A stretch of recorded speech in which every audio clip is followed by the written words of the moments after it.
Hi guys, it's me, ChazzaHD, and welcome to Race 10 of the 2026 Formula 1 season. We're now pretty much halfway through this 2026 season, and we are here at Spa Francorchamps for the Belgian Grand Prix of 2026. A hot weekend it is probably going to be. I mean, it's not as hot in this part of Europe as it was probably 2 or 3 weeks ago, but it is still probably hotter and drier than usual at Spa. Obviously, Spa is, we do see rain and mixed conditions quite a bit, but this weekend looks to be a dry, hot weekend, and so far we've had a decent amount of running in terms of, you know, um, I guess the competitiveness of the field. Not really too many surprises so far from what we've seen of the running in practice, but it does look still like the top few positions on the grid are still going to be very hotly contested, and could be very much multiple different orders that we see from the front 2-3 rows of the grid. So it's going to be a competitive, good day here in qualifying, and very much looking forward to it. Of course, last Grand Prix 2 weeks ago at Silverstone, and we are, of course, right at the, or not right at the point, but we are very nearly at the point of the summer break. Of course, we have this weekend's race at Spa. Next weekend, we have the Hungarian Grand Prix, and then after the Hungarian Grand Prix finishes, the summer break begins, and we have a month off from Formula 1 until the Dutch Grand Prix, which is on the, I think, second to last weekend, I'm pretty sure, of August. So, yeah.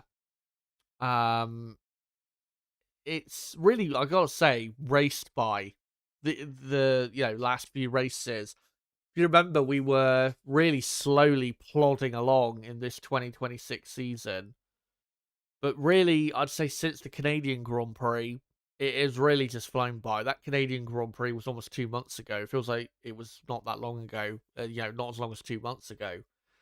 And we've had so many races: Canada, Monaco, Spain, Austria, Silverstone. Now we've got Spa, and like I said, next week is Hungary. So yeah, it really has flown by. We've had some pretty good races as well in the last few weeks.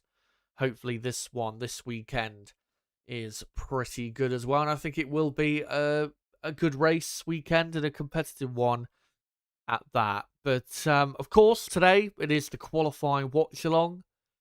Tomorrow I will also be covering the race, which I'm looking forward to covering. But yeah, today it is all about qualifying. And for anyone watching unfamiliar with the format here, obviously I'm going to go through the data so far this weekend, the key data from the weekend so far. We'll look at the sector times and the sector time data to analyze just where certain teams are picking up the lap time and where certain teams are dropping time and where they need to improve. And then, of course, I'll give my predictions based off of pretty much, where the teams are at this weekend. But like I said, from the practice running so far, not really too many surprises, I would say. So yeah, we'll get into what the field looks like soon enough.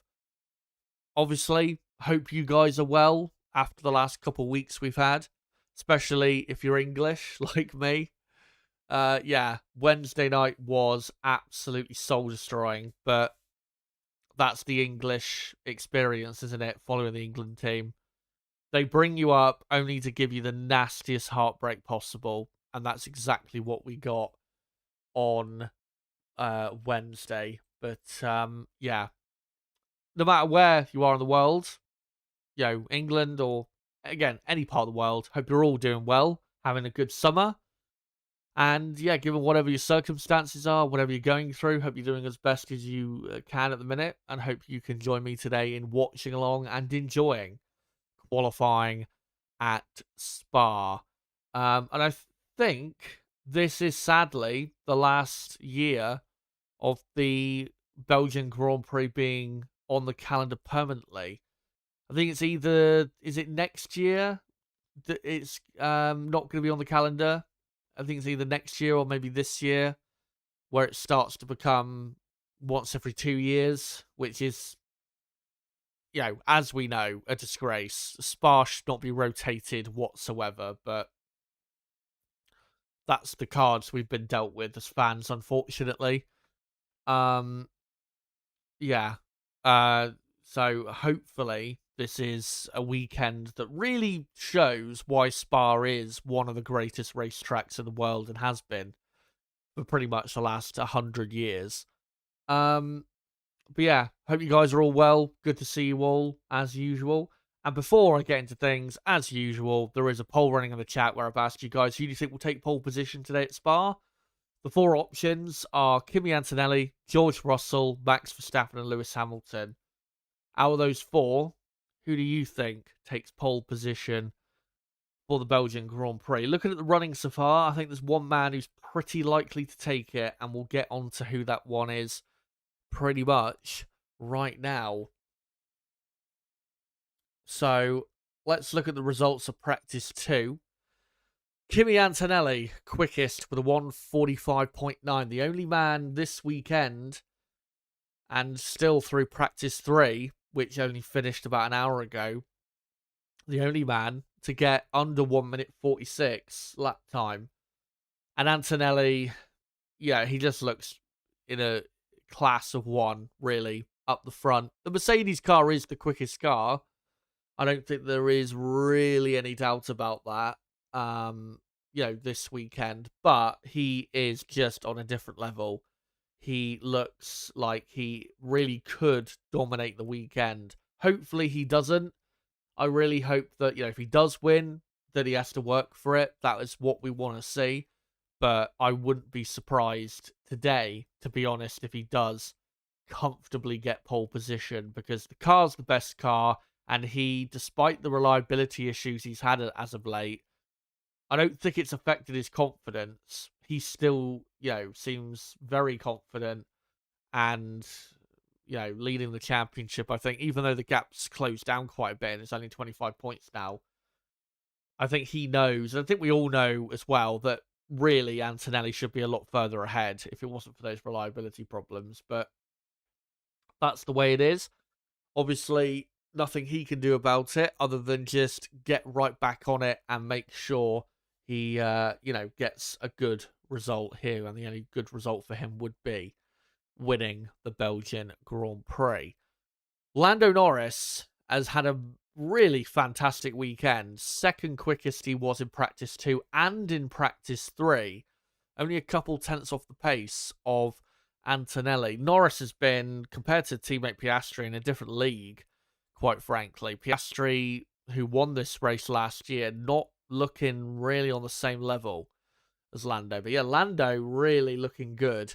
Whether he'll be able to keep this up through the qualifying and the race and maybe get on the podium tomorrow, we'll have to see really how qualifying goes. But he's right in the mix for a top 3, 100%. That McLaren looking, I'd say, a tad better than I expected. I thought they would be stronger here than they were at Silverstone, to be honest, because they've got the Mercedes power unit. This is a power track. So, that was always going to help them. But yeah, they're looking like they're right in the mix there with Lando Norris, so that's good to see. Max Verstappen third, no surprise there. The Red Bull car is going to be good around this track because it is a power circuit, and that's exactly the type of circuit that Red Bull will go well at with this type of car. And Max, of course, himself is absolutely brilliant around this track, which is pretty close to home for him. Verstappen, I'd be pretty surprised if he's not top 3 on the grid, to be honest, today, given how quick he looks and how quick the Red Bull is. Red Bull, by the way, have got rid of the Macarena wing solution, I guess you could call it, with their rear wing. Because, of course, last couple race weekends, it's caused Max Verstappen to go into the barriers. So, a bit more of a safer Red Bull car this time around. And the Red Bull is, looking good. The car definitely right in the mix.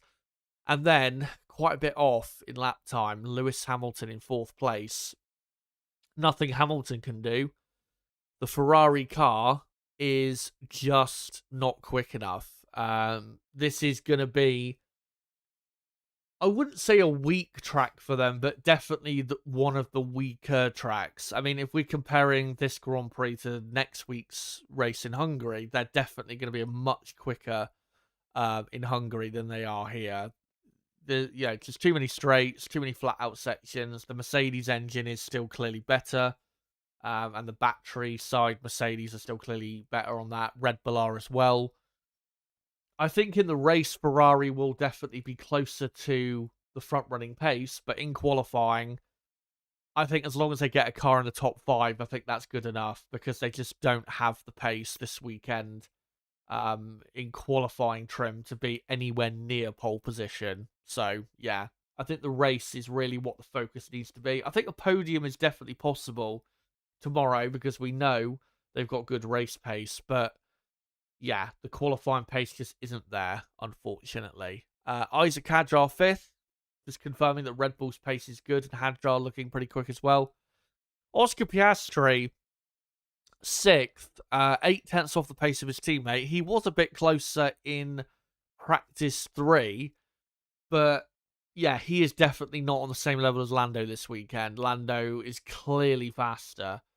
And to be fair, even though Piastri won the Grand Prix last year, Lando in the dry was quicker in qualifying last year. So, not necessarily a surprise, but maybe you could say you're surprised that Piastri, can't get closer to Lando. He should be, clearly a step below. Really, they should be pretty much on similar pace. But yeah, Piastri just not looking like he's quite at it this weekend. And then Franco Colapinto, 7th, Alpine. As I'll get onto in a moment, looking at the sector time data, they have trimmed out the wings. And they've got a very efficient setup this weekend for this track. And then George Russell, 1.2 seconds off in practice 2. Now, he was closer in practice 3. Let me just quickly confirm the gap in practice 3. I think it was around or just under half a second, I believe. Let me just quickly confirm that. Yeah, it was about just over 3.5 tenths, actually. So a lot closer, but still, 3.5 tenths, that is quite a bit of lap time. Antonelli is clearly much quicker than Russell, as we have seen pretty much for almost the entire season.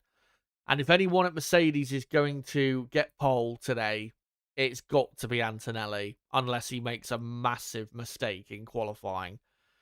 Russell, if he can get into the top 3 on the grid, that would be a good result for him, I think, considering the lack of pace he does have. But yeah, Russell just not performing well enough. And then completing the top 10, the 2 Racing Bull cars, Lindblad and Lawson. Of course, Racing Bulls looking so quick at the minute and are still pretty much the quickest midfield team. The only reason Alpine are looking a lot better here, again, is because Alpine have trimmed out their wings a bit more than they probably usually would to try and get on terms, if not be, quicker than the Racing Bulls team. And then the rest of the field, you'll notice that Charles Leclerc's not in the top 10. It's because he's in 11th place. Leclerc was not quick yesterday, and Leclerc has been, unfortunately, quite a bit slower than Hamilton. So even though Leclerc won the last race, Leclerc does not look like he has really, continued in that vein of form, unfortunately. Oliver Behrman, 12th. Pretty much doing the best he can in that car. Bortoletto 13th. Audi are nowhere this weekend. They just don't have the power. Ocon 14th. Albon 15th. Sainz 16th. Williams still really slow. Hulkenberg 17th. Gasly 18th. Gasly, of course, had a big crash at the exit of the Fania chicane in the latter stages of practice 2. And then Bottas 19th. Bottas only, about a second, just under a second slower than the Audi of Hulkenberg. So Not bad from Cadillac, considering this is a quite a long track, so the gaps are going to be a bit more stretched out than usual. So yeah, Cadillac I think doing a decent job. Perez 20th, and then Aston Martin 21st and 22nd. Lance Stroll in 21st, by the way, 5.1 seconds slower than Antonelli.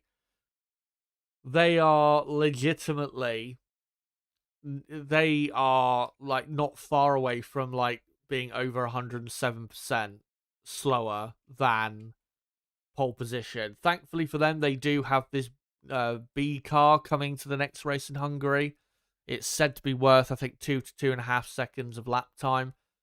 Even if they were to improve, though, by, say, 2.5 seconds, that would only put them ahead of Cadillac. They would still be at least a second a lap slower than Racing Bull. So it just shows you how bad the Aston Martin is. And the Honda engine is as well. But I just want to offer up this comparison. HRT, not the treatment, but the F1 team that used to be in F1 back in 2012. This was back, 14 years ago. And the 2012 Belgian Grand Prix, HRT were 5.5 seconds from pole position. And Aston Martin, they're not far from that. So let's keep an eye out to see if Aston Martin are actually further away from pole than HRT were in 2012. Because if they are, that would be just a fantastic moment, just to illustrate just how shit this team is.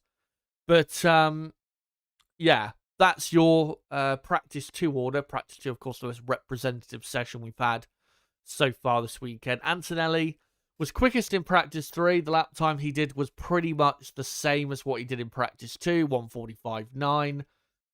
I think pole position is probably going to be a very low 1:45 or a late 1:44. I still don't think the teams, especially the big teams, I don't think they're running full whack on the power and the fuel quite as of yet. So yeah, I think there's quite a bit more lap time to be found. Anyway, let's get into the sector time data. First sector, as we know, here at Spa, it is flat out, except for La Source, which is the first corner. Exit of La Source all the way to Les Combes, flat out, and it is all about straight line speed. And no surprise, the top 3, all Mercedes powered. Mercedes, then Alpine, and Alpine clearly you can see have trimmed the wings, splitting Mercedes and McLaren there. Red Bull and then Racing Bulls, the 2 Red Bull powertrain teams, then 4th and 5th. Again, that's not a surprise because they are probably the second best engine on the grid. And then you got Ferrari just behind them. And actually Ferrari doing a decent, I think, first sector speed. You would expect them to be about a quarter of a second off the pace of Mercedes in the first sector because the Mercedes is just that much stronger down the straights than the Ferrari is. So I don't think you can complain that Ferrari are that far off the pace. Williams then in 7th, and then Haas. Audi, look at the gap that they have to even Alpine. 5 or 4.5 tenths of a second. The reason Audi this weekend are not competitive is because, and I think this is the best illustration of why Audi have not got a quick enough car generally this season. Their power unit just isn't good enough. It has not got enough performance. And the Audi engine is probably the second worst on the grid. The Ferrari engine, I would say, is stronger, especially after the upgrade they brought Ferrari to the engine back in Austria. They've definitely increased the power, I would say, by a tenth or so of lap time. Audi, though, have not managed to have an engine upgrade as of yet. So we'll have to wait and see what they do on that side. But yeah, Audi, they're really struggling in that area. If they were, let's say a couple tenths quicker in the first sector and the final sector, they still wouldn't be that quick, but they would be at least still able to fight probably for a 11th, 12th at worst, and maybe get in the top 10. if if they get maybe a bit of luck. But because with how I won't say how poor their power unit is, because we have to remember it's Audi's first year in Formula One. I don't think anyone expected Audi to have a really strong, fantastic engine straight away. But if they had that extra performance, then I think this season generally would be a bit easier for them. And they definitely wouldn't be behind Williams in the championship if they had just a bit more horsepower. So that's the biggest issue with the Audi car, is the power unit. Not necessarily the reliability, even though there was reliability issues early on. I think they've got over that now. It's now the performance side. If they can make big improvements on that, then I think they can start to regularly score a point or two per race, which will then get them, higher in the championship. They need to finish Audi, I think, at least 7th in the championship by the end of the season. They cannot afford to finish in 9th place. Absolutely no way. And then Cadillac, only a 10th and a half off. Pretty decent pace in the first sector, considering they have the Ferrari engine, which is still not great, I would say. And also, they still don't have the downforce levels through, say, turn 1 to be really matching any of the midfield teams properly. And then Aston Martin, I mean, what can you say? 1.2 seconds off in the first sector. That's pretty much F2 pace. And, well, let's get into the middle sector because they're even further off the pace there. So the middle sector, this is really the part of the lap that separates the front-running teams from the midfield, as you can clearly see with the gaps. The gaps are enormous. McLaren, really fantastic pace in the middle sector, and that does give me good hope for them, at least in the race, that they'll be able to at least manage their tyres because they've got clearly good amounts of downforce, but also they will be able to consistently keep up with cars ahead, unless it's, say, Mercedes, because they've got such a good speed in this middle sector. 10th and a half quicker than Mercedes, 4/10 quicker than Red Bull, and 6/10 quicker than Ferrari. Ferrari definitely can be better in this part of the lap. I think they're probably lacking 2 or 3 tenths. But McLaren, yeah, this is just a really brilliant pace that they're showing. But look at the gap from McLaren to the best midfield team, Racing Bulls. Pretty much 1 second in lap time. The gap between the front and the top of the midfield is, sadly, at the minute, very big. It will close up over time, but yeah, it is quite big. And then Audi, as you can see, just further evidence that the engine is the problem, not necessarily the downforce or the chassis package, because in the middle sector, they are almost the quickest midfield team. But in the first and the final sector, where it's all about straight line speed, they're quite slow. So that's the problem for Audi.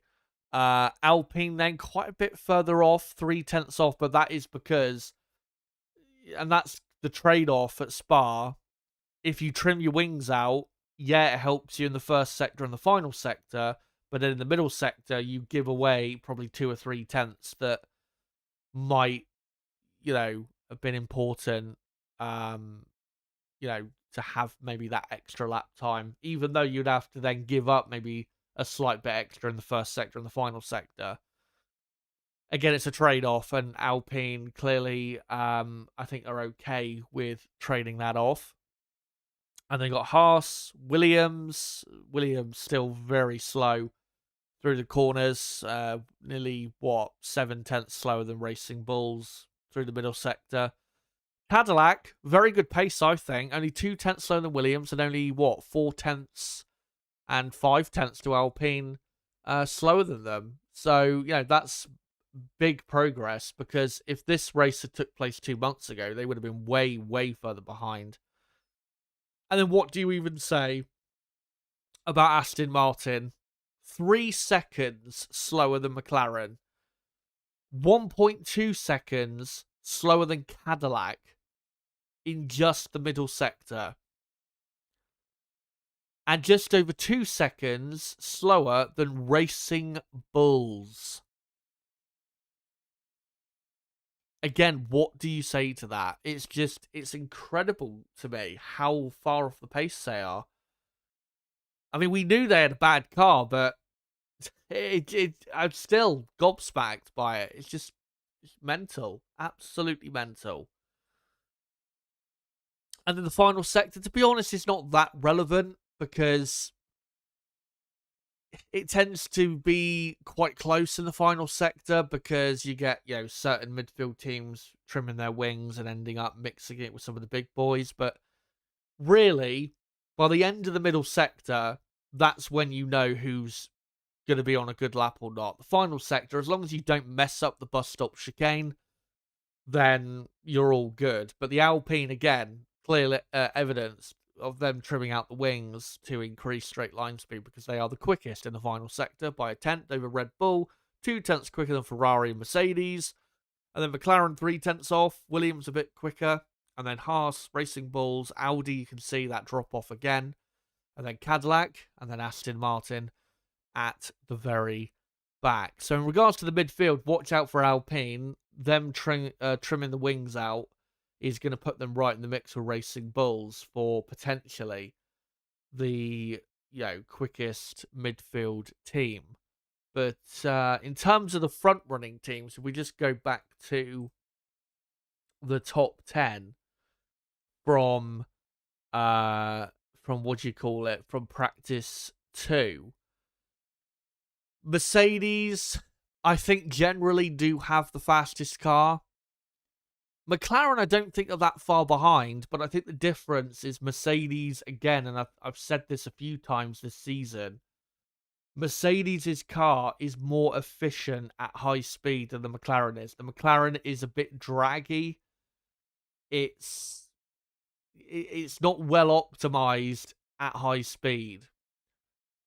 The Mercedes is. It gets both areas of having great downforce right, but also being efficient in a straight line in terms of not having too much drag, which of course would affect the straight line speed despite having a strong engine. And that's the difference really between Mercedes and McLaren down the straights, is the Mercedes is just better optimized design wise than the McLaren.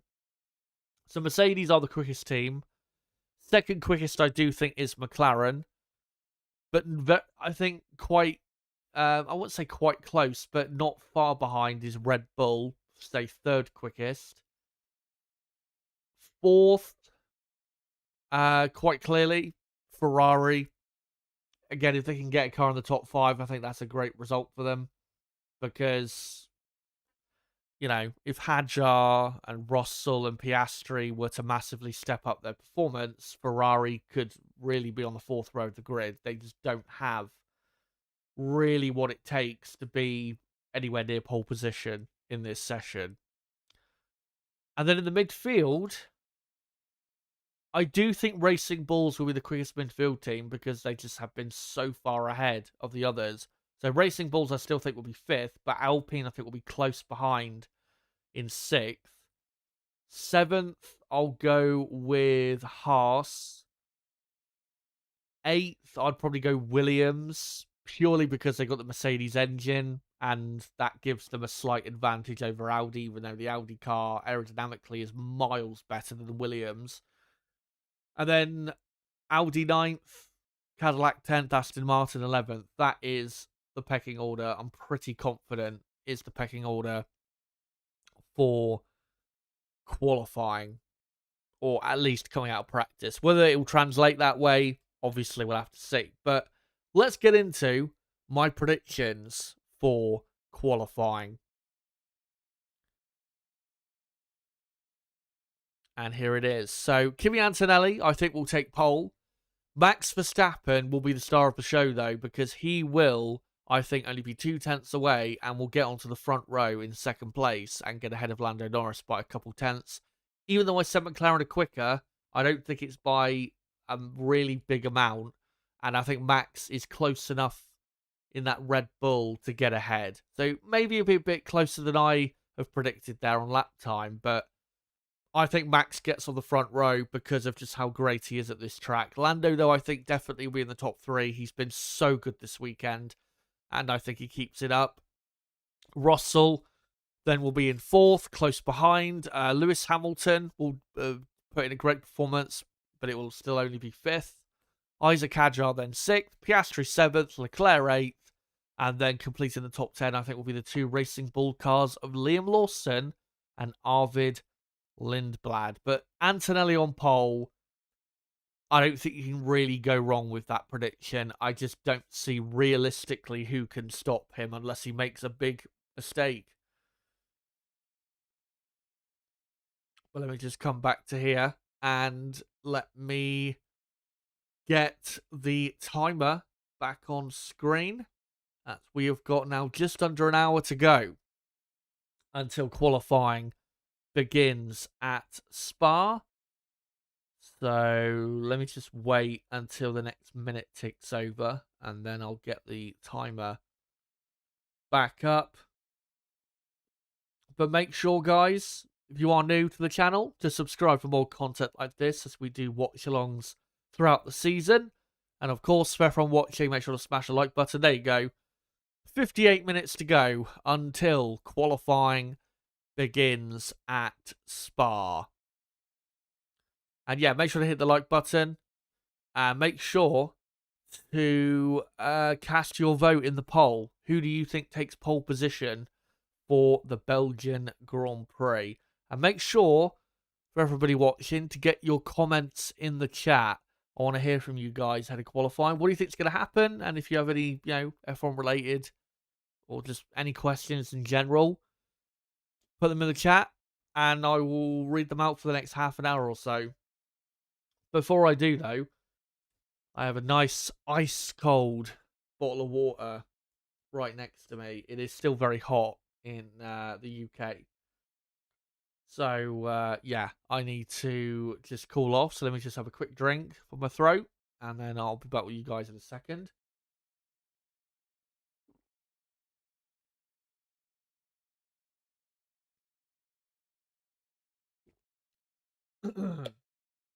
There you go.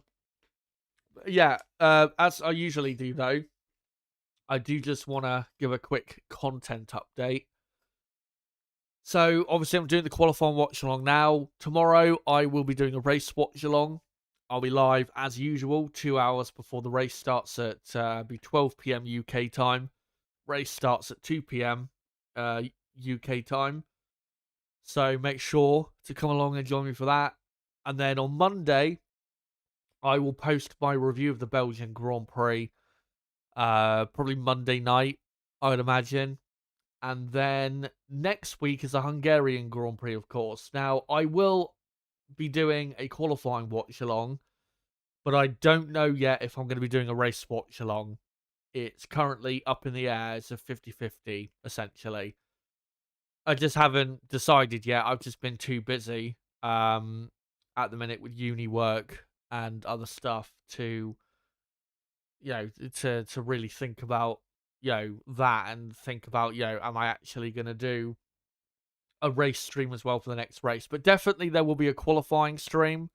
Qualifying, as we know, for that Grand Prix in Hungary is the most important thing, so there will definitely be a watch along for that. But for the race, I'll let you guys know. Like I said, I just haven't had time to think about it at all. But if I do a watch along for the race or not, there will be a podcast the day after the race regardless, of where I review the race. And then just want to announce what the 4 videos that I've got planned for the summer break are and what dates they are going to be releasing. So I've already finished one of them.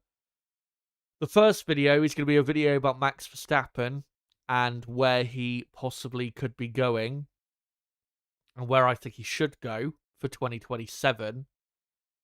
So that's going to be the first video, and that will come out on the day after my Hungarian Grand Prix podcast. So it'll be Tuesday the 28th of July. And then 2 days after that, on the 30th of July, will be my revised 2027 driver lineup prediction video. And then a week after that, on the 6th of August, which is a Thursday, will be a video about I think it'll be the driver rankings video, probably. You guys know I've been doing it for the last 2 or 3 years now. We do, mid-season driver rankings. So yeah, that'll be Thursday the 6th of August.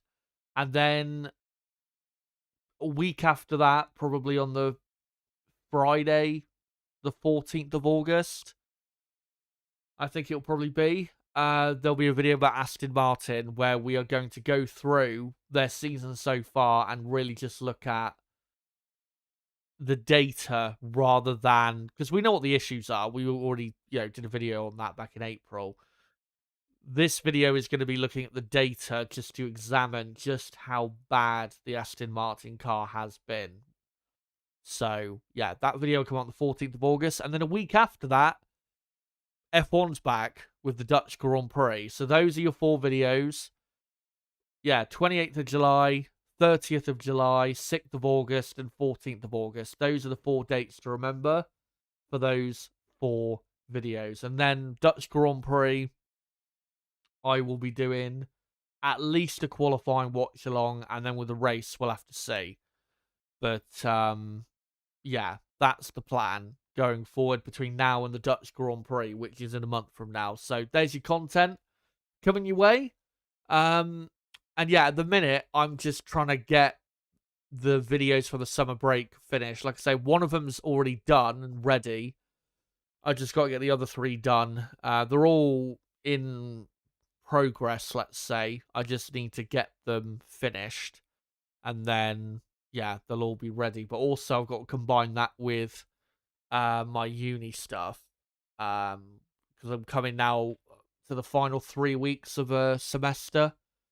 And we're now really getting to that, real, nitty-gritty point of the semester. So I've also got to combine it with that. So if there's any delays or anything caused by me having to dedicate maybe even more time to the uni stuff than normal, I'll obviously let you guys, let you guys know about that. But it should be fine. I've got a plan for my uni work in terms of how to get it done and, in a structured way. So it should be okay, and I should be able to get all those videos finished in the next week or so, and then get them all scheduled for upload. And then, yeah, they'll all come out on those particular dates. And then, in terms of what the plan is after the Dutch Grand Prix, I'll let you know when we get to the Dutch Grand Prix.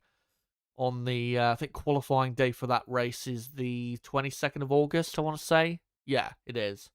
So, yeah, I'll let you guys know what the plan is going into September once we get to that point. Anyway, let's get reading your comments, and good to see all of you as usual. Ofteris says, I'm sorry, I still think Kimi is in a league of his own. Yeah, he is. I mean, the gap's 25 points in the championship, but we know, he should have won the last Grand Prix at Silverstone. If it wasn't for such a freak issue, he would have won the race, and he would be, over 50 points clear of Russell and Hamilton. So, it was actually a good point that Corinne Chantok made on Sky F1 yesterday during Friday practice when I was watching some of it, that, the reason there's a championship battle is because of reliability problems. It's not because Russell and Hamilton have, been genuinely with their cars beating Antonelli week in, week out. It's because of reliability. That's why things have closed up the way they have. But, we do have a championship battle, no doubt. The current championship battle is Antonelli, Russell, and Hamilton. But it isn't a proper championship battle to me. Because, again, without even just the Silverstone issue, Antonelli would be really quite far clear in the championship. So, from Kimi's perspective, he hasn't won a race for quite a while now, since the Monaco Grand Prix, where he absolutely crushed the field. Probably could have had a couple wins since then. Austria, if Russell didn't do what he did, and maybe the yellow flag, Max doesn't crash, Antonelli probably does go on and win that race. And then obviously Silverstone, he was definitely going to win if it wasn't for that wheel shield issue, which again, it was so weird. So, considering that, I think absolutely Antonelli must win this race. He has to win this weekend to keep up a healthy gap to the rest. Because if he wins and, Russell and Hamilton can't even get on the podium, then he's going to be at least, almost 40 points clear of his nearest rival, which would give him a really good buffer. But if he can win this weekend and even next weekend in Hungary, then at that point, I really don't think you can really deny that he's going to win the championship. So, these next two races are very, very important for the World Championship. Absolutely crucial from Kimi Antonelli's perspective. As long as the car is reliable, he has got to win, I would say, at least one of these next two races before the summer break. If he can win both, then I think he's pretty much got the championship in his, I wouldn't say pretty much in the bag, but he's got, I'd say he's got most of it in the bag. But if he can win this weekend, then he's still looking very, very good. So a crucial weekend for Antonelli.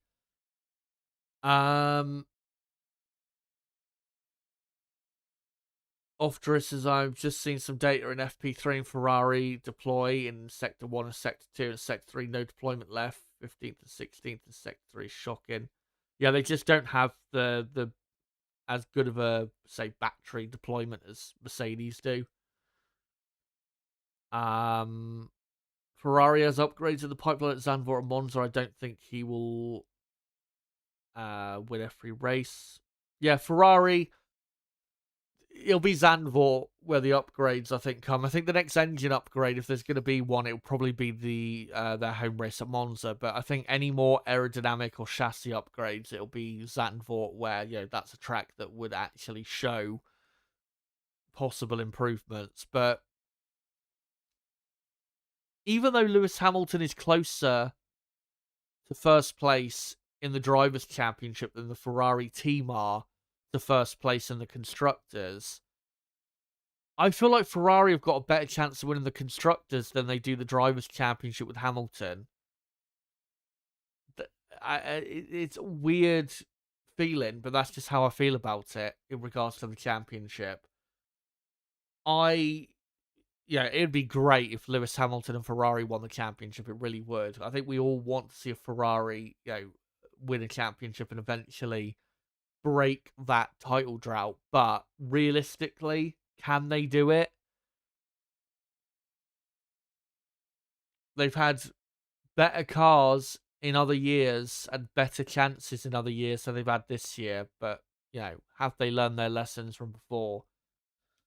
No idea. But I still think Kimi Antonelli is the I'd say the clear favourite still to win the championship.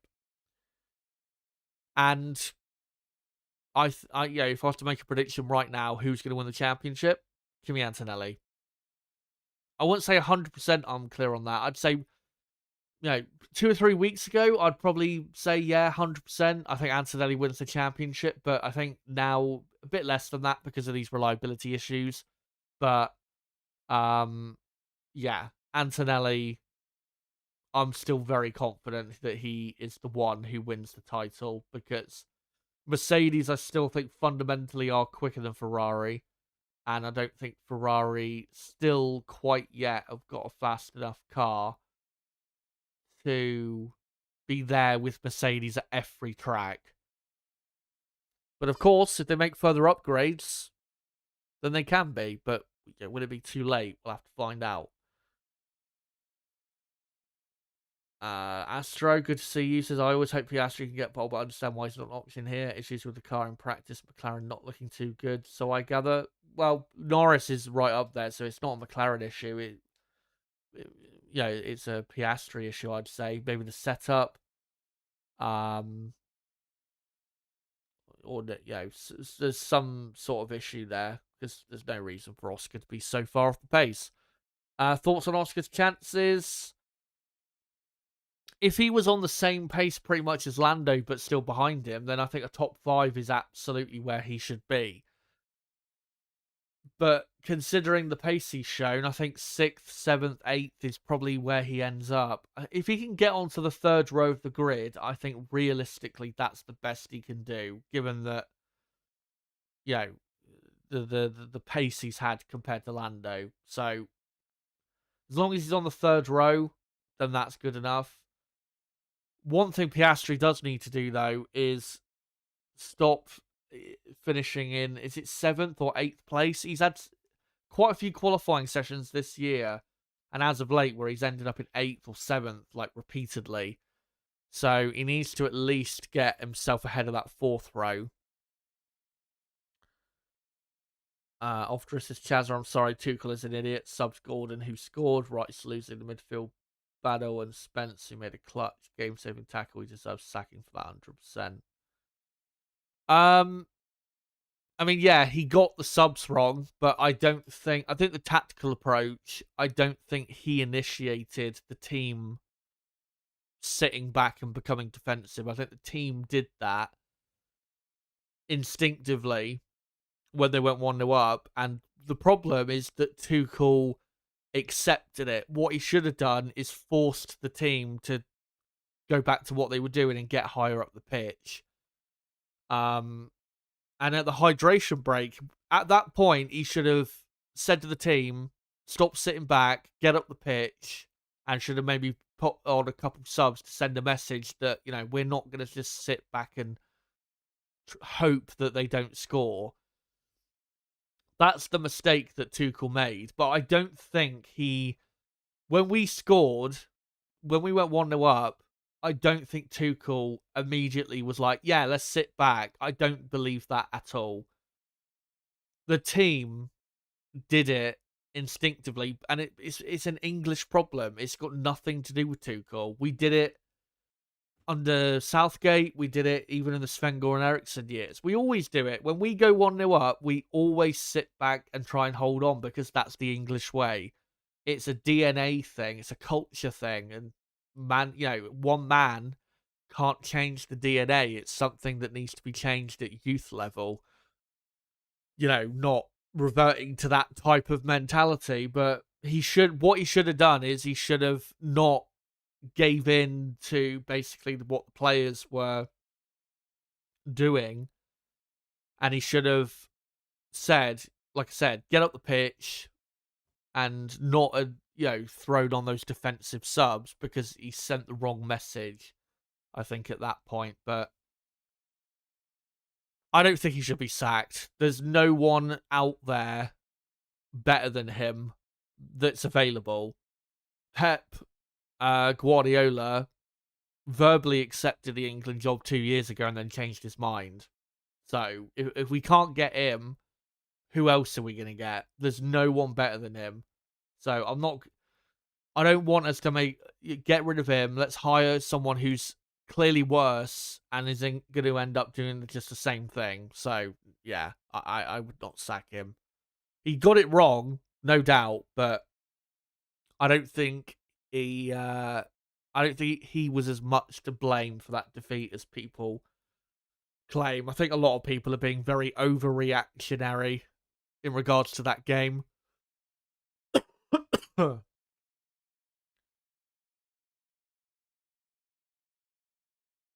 Ted Jones says Russell will be too busy winching to take pole. Well, he does plenty of that, does Russell, and he has done this season. So Regara saying George Russell will win the 2026 championship. I wouldn't be amazed if he did, because Lando won the championship last year, and I did not think really at any point last year that Lando would actually win it. But I just really don't see it, because Russell, he just hasn't been on the same level as Antonelli. At least with Lando last year, when he was losing to Piastri, it was more so his own mistakes rather than him just not being anywhere near as quick. Antonelli has been clearly quicker than Russell, so as long as that continues, which I think it will, I just don't see why he would win the championship. If a Mercedes driver wins the championship, it will be Antonelli. I'm very, very sure of that. Astro asking, so what's up with Leclerc here? I don't know, to be honest. He should be quick here. He's started on pole here a couple times, or actually I think 3 times. 2019, 2023, and 2024. Obviously, 1 here in 2019. That was his first win in Formula 1. Very emotional weekend, as we all remember. 7 years ago now. God. I remember that weekend like it was literally yesterday. Yeah, I don't know why. As well, last year at this Grand Prix, he was really good. Even on the podium, he held off Verstappen and drove a really great race and a great weekend. But yeah, this weekend he's just not there for some reason.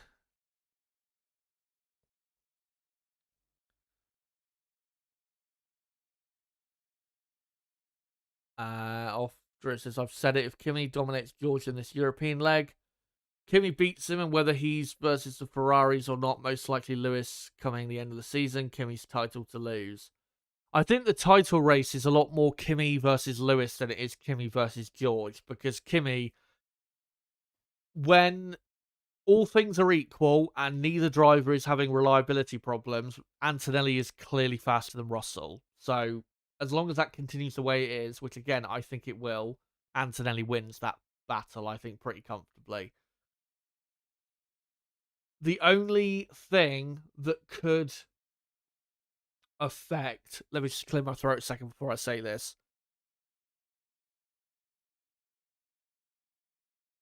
The only thing that could scupper Antonelli's title hopes is if Ferrari bring another upgrade that gives them an extra 2-3 tenths of a second and puts them in a position where they can win every Grand Prix. Not that they're going to win every Grand Prix, but it puts them right in the fight every weekend. That is the only thing that could scupper Antonelli. But as long as the pecking order remains the way it's been in the last, say, 3-4 races, I still think Antonelli gets the job done, because I still think him in that car, I still think he wins the championship, because I don't think Ferrari, at certain tracks, Ferrari are very quick, like we saw at Silverstone, like we saw in Barcelona, but not at every track. I mean, it's actually bad for Ferrari unless they can bring, those upgrades we were talking about earlier, because at Monza, if Monza was this weekend, Ferrari would not be quick. They would be probably the slowest of the 4 front-running teams, and they'd be probably on the 4th row of the grid. And you can't afford to have weekends like that if you're a championship fighting team. You've got to be there every single weekend. We know Mercedes will be, but will Ferrari be there? That's the issue for Ferrari. KH says Aston Martin is a serious shake-up. Absolutely. Let me just scroll down.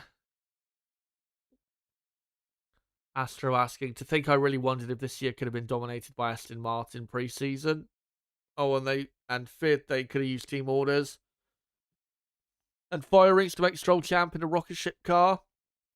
Yeah, you were definitely dreaming up something quite mental there. I mean, if you go and look at my early 2026 predictions that I made in January, I didn't predict them to be good this season. I thought they would be. I think I had them in 9th or 8th, something like that, in the championship. So I didn't think they were going to have a good season. But this is a completely different kettle of fish, what we've seen this season. And again, even with this B car, it's only going to put them ahead of Cadillac. They're still going to be nowhere near able to score points if they only gain 2 to 2.5 seconds. They need to gain at least 3 seconds a lap to put them in a position to maybe score points. That is the lap time that we are looking at for them to actually, start doing the bare minimum of what should be doable for them. So, yeah, I, next week in Hungary when they bring the new car, we'll see what happens. But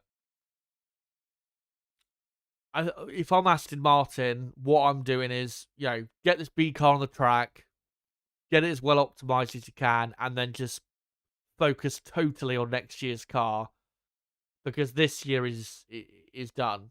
There's nothing that can be salvaged. They're not going to finish any higher than 10th. There's just no way. Audi, you'd expect, will improve, who are the team just above them. Audi are only, 5 points clear of them. But Audi will score more points and they'll improve. Williams are 10 points clear of them. Williams probably will improve a tad. So, yeah, Aston Martin, there's nothing there. There's just nothing to salvage really for them. So yeah, we'll see what happens in Hungary and see where they're at. The thing is, as quickly as they bring that B car, other midfield teams will bring their upgrades and they'll just put Aston Martin back to where they probably are now, which is the slowest team.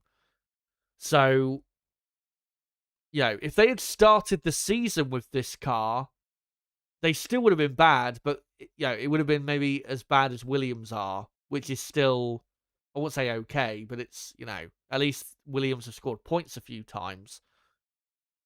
But yeah, they started the year with basically an F2 car. So, I mean, what can you say, really? But I mean, going into the season, like I said, I didn't think they were going to be good. I thought they were, going to struggle this season, mainly because I didn't trust that Honda were going to start out well. And also because I don't trust the Aston Martin team themselves. Because, I mean, look at the last couple years before this year. 2024 and 2025, complete waste of seasons where they had loads of potential, really should have had a front running car, and they were nowhere a lot of the time. So, you know what I mean? I was lacking the trust that really you would need in Aston Martin to predict that they would be even in the top 5 of the championship, to be honest. But, if they could just fully focus after this B car it gets brought to the track, if they could just fully focus on next year's car, then maybe next year they can properly start off with something that is worthwhile. But yeah, this year is a complete throwaway for them. And this Aston Martin car that we're seeing right now and that we have seen since the start of the season is still the worst car of all time. I don't care what anyone says. It is the worst car ever when you consider the money and the resources and the talent involved in making this car. It is absolutely the worst car of all time. Before, though, I go any further and read any more comments, let me just quickly post a link of the stream out, as we've got only half an hour to go now until the session begins. A couple of days to watch along qualifying at Spa Francorchamps. there you go. So hopefully we'll get a few more jumping on soon. Yeah, we're not too long now until qualifying gets underway.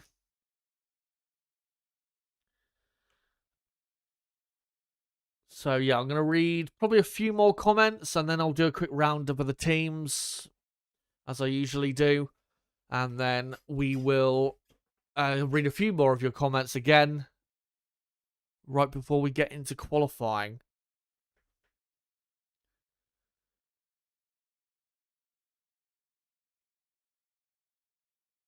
Drew Blank Music with a good pun there. What about Jody Sector? Absolutely shameless pun, I must say. Astro asking, what is new Adrian Newey's future, Chaz? Will he stay at Aston Martin or Lee? Will he design a better car or salvage his reputation? What do you reckon? There are rumours that Christian Horner could be joining Aston Martin. I don't know how true those rumours are. I personally think he's probably going to join Alpine instead. The reason is because I don't think Flavio Briatore has... I don't think he knows. He just doesn't have the... I won't say for health reasons, but I just don't think Flavio has what it takes anymore to be a team principal, like, and be there every weekend and be, in that role anymore. I just think he would rather be like the boss of the team principal type, more of a Zach Brown type role, whereas a bit more laid back rather than so hands on like the team principal role is. So I think he'll go to Alpine, Christian Horner. But for Adrian, I mean, is he the greatest designer of all time? That's a debate to be had. But this Aston Martin car that he has designed absolutely hurts his reputation because, again, it is the worst car we've ever seen, considering that he's designed it and the money and resources that have gone into it. And at this point, what does Adrian have to prove? He's won countless championships. I can't even remember off the top of my head how many championships because he's won so many over what? So many years, 30 plus years. He doesn't have anything more to prove. There's nothing left to do. There's no new worlds to conquer. That type of mentality. If he really believes that he can design world championship winning cars with Aston Martin, then go for it. But if he doesn't quite believe that he can get the job, or not get the job done, but if he doesn't believe that Aston Martin have got what it takes to beat world champions, then I just don't see why he should stay. Because, again, there's nothing for him to prove. He is a massive legend, arguably the greatest designer in Formula One history. Personally, I don't think he is the greatest designer. I think Colin Chapman is. But, at this point, also, why destroy your reputation even more when you don't need to? If he retires now, his career will still be an outstanding one. So, in terms of what he does, though, I think it all really depends on next year's car. If next year's car is still really bad, I think he quits, because I think he even would just not want to bother anymore. Because I don't think he... I mean, he's an old guy, but I don't think he has the willingness to be with Aston Martin for the next 10 years or anything. So, yeah. I think it really all depends on next year's car. If next year's car is good enough to score points week in, week out, then he will stay. But if it's, again, another poor car that can barely score points and is, competing to not get or not be last on the grid, then I think at that point he quits because there's just nothing to be gained then from that situation. But it is sad because, I love Adrian. Again, he's an amazing designer, but he absolutely has got to take a lot of flack because he has designed a car that is absolutely horrid. It's not just the engine. The engine is contributing a lot to the lack of pace, no doubt about it, but he has got to take a lot of flack as well. I mean, everyone does, really, at Aston Martin. KH saying Haas and Williams are disappointing this season. Haas started off well, but then they've just developed poorly. Williams, very disappointing. Massively overweight, and the car, aerodynamically speaking, is just rubbish, quite frankly.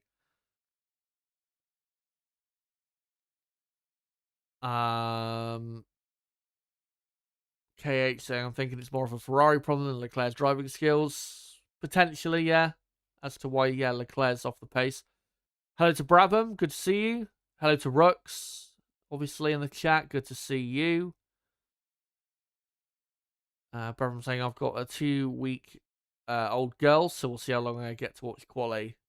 Hopefully you're doing well after the big, obviously, event of the birth and all a couple of weeks ago, and hopefully you're managing well.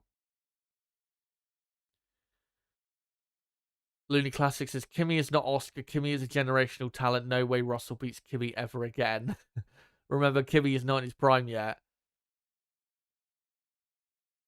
If you're talking about Russell never beats Kimi again, like over a season, yeah, I would agree with you. But I mean, Russell will still have the odd race where he probably does end up ahead. But yeah, Kimi, I think that's one thing people need to remember, especially if Antonelli does win the championship this year, like Looney Classics in the chat just said. Kimi is still only 19 years old. He turns 20 just after the Dutch Grand Prix. He is nowhere near his prime. Absolutely nowhere near. He's probably 5-6 years away from the start even of his prime.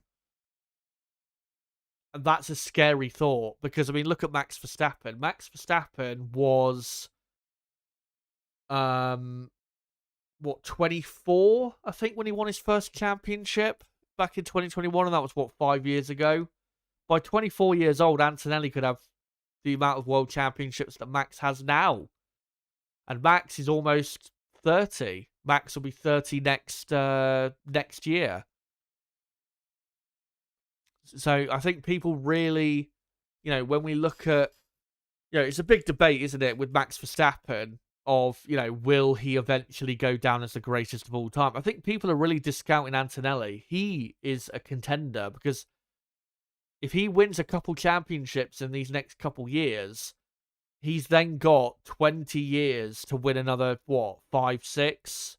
And he's going to be in very, very good cars for the rest of his career. So Max might end up as the greatest of all time. It's possible, depending on if Max gets in the right cars and that, and performs well enough, obviously, in the moments when they come. But don't discount Antonelli, because Antonelli very well could end up being one of the greatest, if not the greatest, we've ever seen. Will he be? It's hard to say. It really is. I still don't think we've seen quite enough of Antonelli to really know whether he's going to be like, a top 3 all-time Formula 1 driver. But it's a terrifying thought for the competition if Antonelli does win the championship this year as to, how many he does win. It could be quite a lot. Ofter is asking, are you surprised by Lewis's resurgence this season, Chaz, or not really? Well, after last year, you thought he was finished.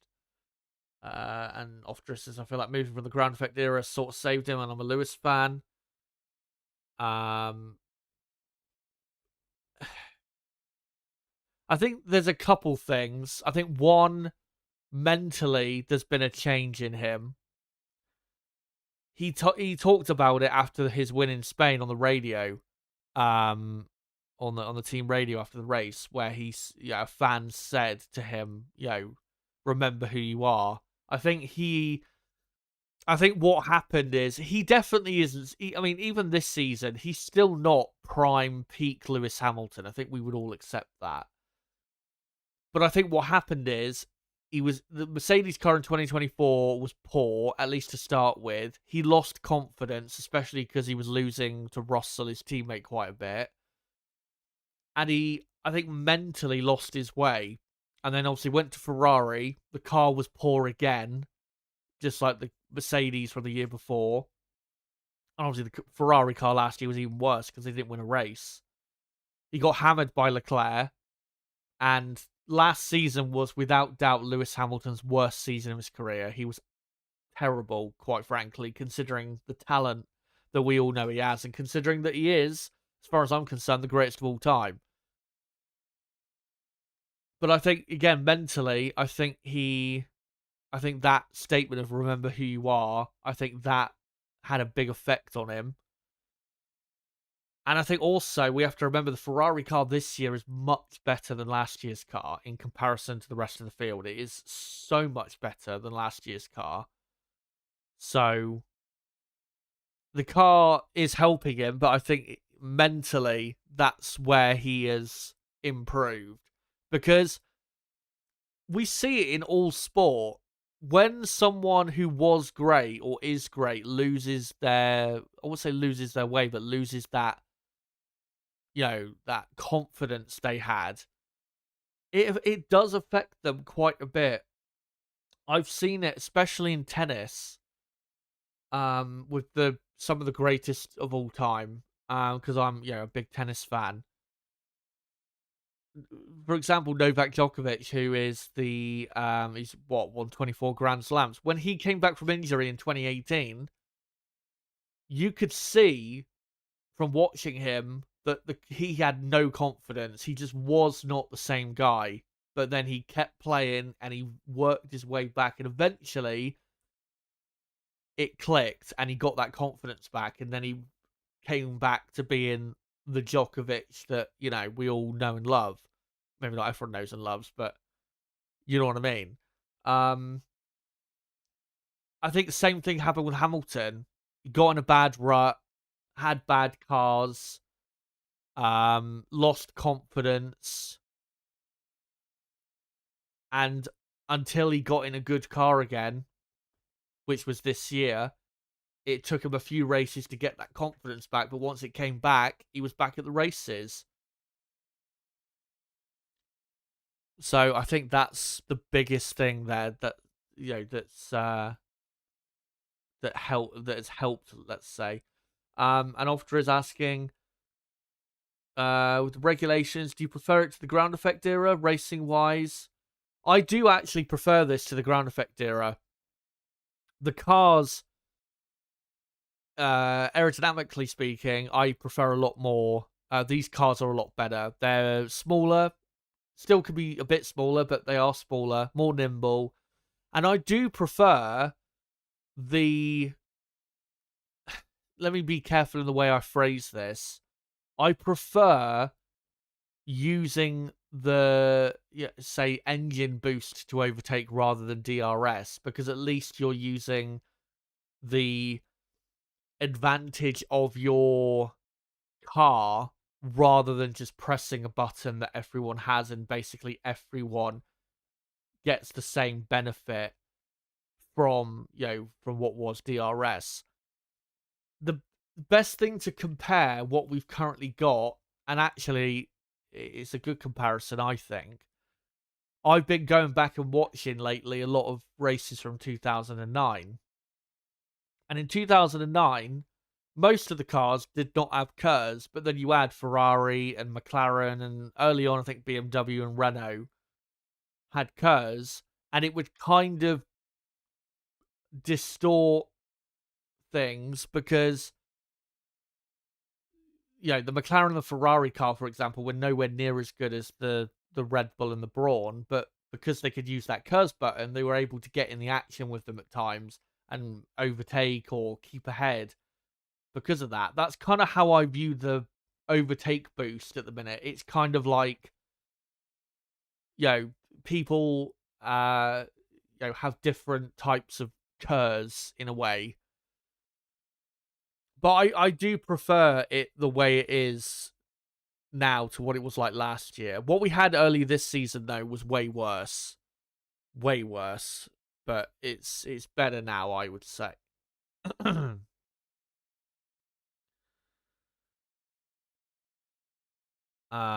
Looney Classics saying problem for Max is Kimi is now there to stop him. A prime Kimi might be able to beat Max. I really hope next year they're going to be in the same car with each other. I have seen all these rumors about Max going to McLaren. I really hope that's not the case because I just don't want to see that because I want to see the best drivers in the same team. I mean, that's what we all want to see, really. And Max and Kimi in the same team. I mean, come on. That'd be so exciting. And yeah, I think Kimi, he is a generational talent. There is no doubt about that. He is the first generational talent we've seen since Max Verstappen. I'd say he was the last generational talent that came before Antonelli, and the last one before Verstappen, I would say, is Lewis Hamilton. And if you're going to beat a generational talent in the same car or similarly paced car, you've got to be generational. And Kimi is that. So, yeah, I think I think you could be absolutely right there. And yeah, Looney's saying Kimi at 19 is better than Max was at that age. Remember Crash Verstappen? Well, Max, when he was doing all those crashes, he was about 20 years old, so it is a good comparison, I would say.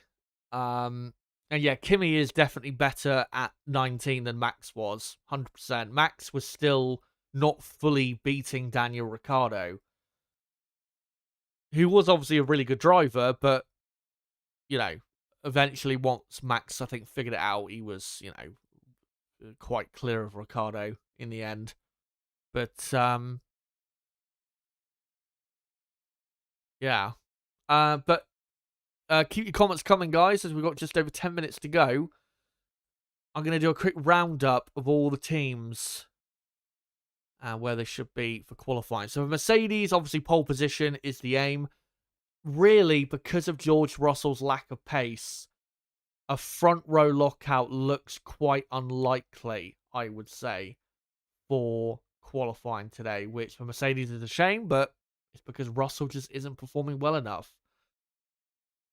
Can Russell, though, at least get onto the second row of the grid? That is the hope, I think, that Mercedes are really having with him.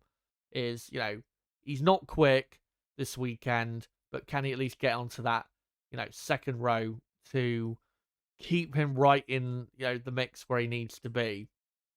That's what, I think Mercedes will be hoping for. We've seen quite a few times lately with Russell, him not perform well enough in qualifying and end up with really quite poor position. So we'll see just where he ends up. But I'd be surprised if it was a Mercedes front row lockout. Antonelli looks like he's in a class of one at the front, but Russell does not look like he's anywhere near, unfortunately, for Mercedes. Ferrari, they're the slowest of the front four teams because they just don't have a strong enough engine. As long as they get a car in the top 5 on the grid, that's good enough. I think they've got a better chance in the race tomorrow than they do for qualifying. So as long as Hamilton gets a top 5, if he's the main driver for the Ferrari team today, then that's good enough. Red Bull, Max Verstappen is looking very strong this weekend. I think top 3 is pretty I won't say definite, but I think he definitely, let me rephrase that. It's not definite, but it's pretty likely that he ends up in the top 3 of qualifying. Personally, I think he will just about make it onto the front row of the grid. Isaac Hadjar, if he can nail a lap at the end of qualifying, watch out for him, because Red Bull are quick, and I think Hadjar might be able to get himself in the top 5 on the grid, which would be a really good result for him and Red Bull, especially if Max is on the front row or, say, 3rd on the grid or something like that. So, yeah, watch out for Red Bull. They're definitely more competitive this weekend than they were at Silverstone. And so are McLaren. Looking good are McLaren. Lando Norris has been really quick this weekend. Watch out for him. He, I think, will be in the top 3 of the grid, but as long as Lando really gets into the top 4, I think that's a good enough result for McLaren. Puts them then right in the fight for a podium on Sunday. Oscar Piastri does not look quick this weekend, but if he can get at least onto the 3rd row of the grid, that would be something. Now to the midfield. Audi, just not quick enough because of their poor engine. Haas also, engine not strong enough. That's why they're nowhere near the top 10. Racing Bulls still look, to me, to be the quickest midfield team. The only reason Alpine are close to them, or even maybe slightly ahead, is because of their different setup with, trimming out the wings. Racing Bulls, they've got the car easily to be top 10. There is, I think, no doubt about that. So, yeah, I think Racing Bulls, personally, I think they'll get both cars into the top 10 and once again dominate the midfield fight. But if there is any team that is going to beat Racing Bulls today in that midfield fight, it will be Alpine. Watch out for them. They're very quick down the straights and have got the Mercedes engine. They are very well optimized for this weekend's race. Williams, they might have the Mercedes power unit, but they're still very slow. I think the only positive is that they probably could get both cars into Q2. Maybe they will, but they won't be anywhere near Q3. Aston Martin are over 5 seconds a lap slower than the pole position. We'll see just how far off the pace they end up. And Cadillac will end up 19th and 20th, but I am curious to see how close they are to the teams ahead of them, because in certain parts of the lap they're not too far away. So we'll see just where they end up. But here's my top 10 prediction, guys. Antonelli, I think, takes pole from Max Verstappen 2nd, and then Norris 3rd, Russell 4th, Hamilton 5th, Hadjar 6th, Piastri 7th, Leclerc 8th, and then Lawson 9th and Lindblad in P10. As we have got just over 5 minutes to go until qualifying begins at Spa. So, yeah, get your final comments in, and I'll try and read a couple out before we get into things. I'll just wait for the next minute to tick over. There you go. 6 minutes to go. Yeah, Ferrari have stated Lewis's car will be ready for qualifying, says Rooks. Yeah, if you're wondering, what do you call it? If you're wondering why that is, why would Lewis's car not be ready for qualifying? He had a crash right at the end of practice 3, at the end of the Fania chicane, broke the rear suspension, and yeah, I was a bit worried about that. One thing, though, that Rooks has just posted in the chat that I did forget, and thank you for reminding me, is sadly, Lando Norris has a 10-place grid penalty for tomorrow's race because he has had to fit a new battery to his engine, one more than you're allowed. So, yeah, 10-place penalty. As we have seen, though, here at Spa, that doesn't discount you from still being able to get on the podium. So I still don't think Lando is out of play, even with a 10-place penalty. Because if he gets on the front row, that's P12. If he has a good start and gets ahead of the midfield cars pretty quickly, then he's up to, what, 8th place, say by the end of lap 1, maybe lap 2, then he's right there with all the cars. So just because he's got that 10th place penalty does not mean he can't still get maybe a podium or a good result. I remember Jenson Button here in 2011, I think it was, finished 3rd and started from 14th on the grid. Given, yes, it was easier to overtake back then, but still, it is not impossible, especially if the pace is there. And McLaren do look quick.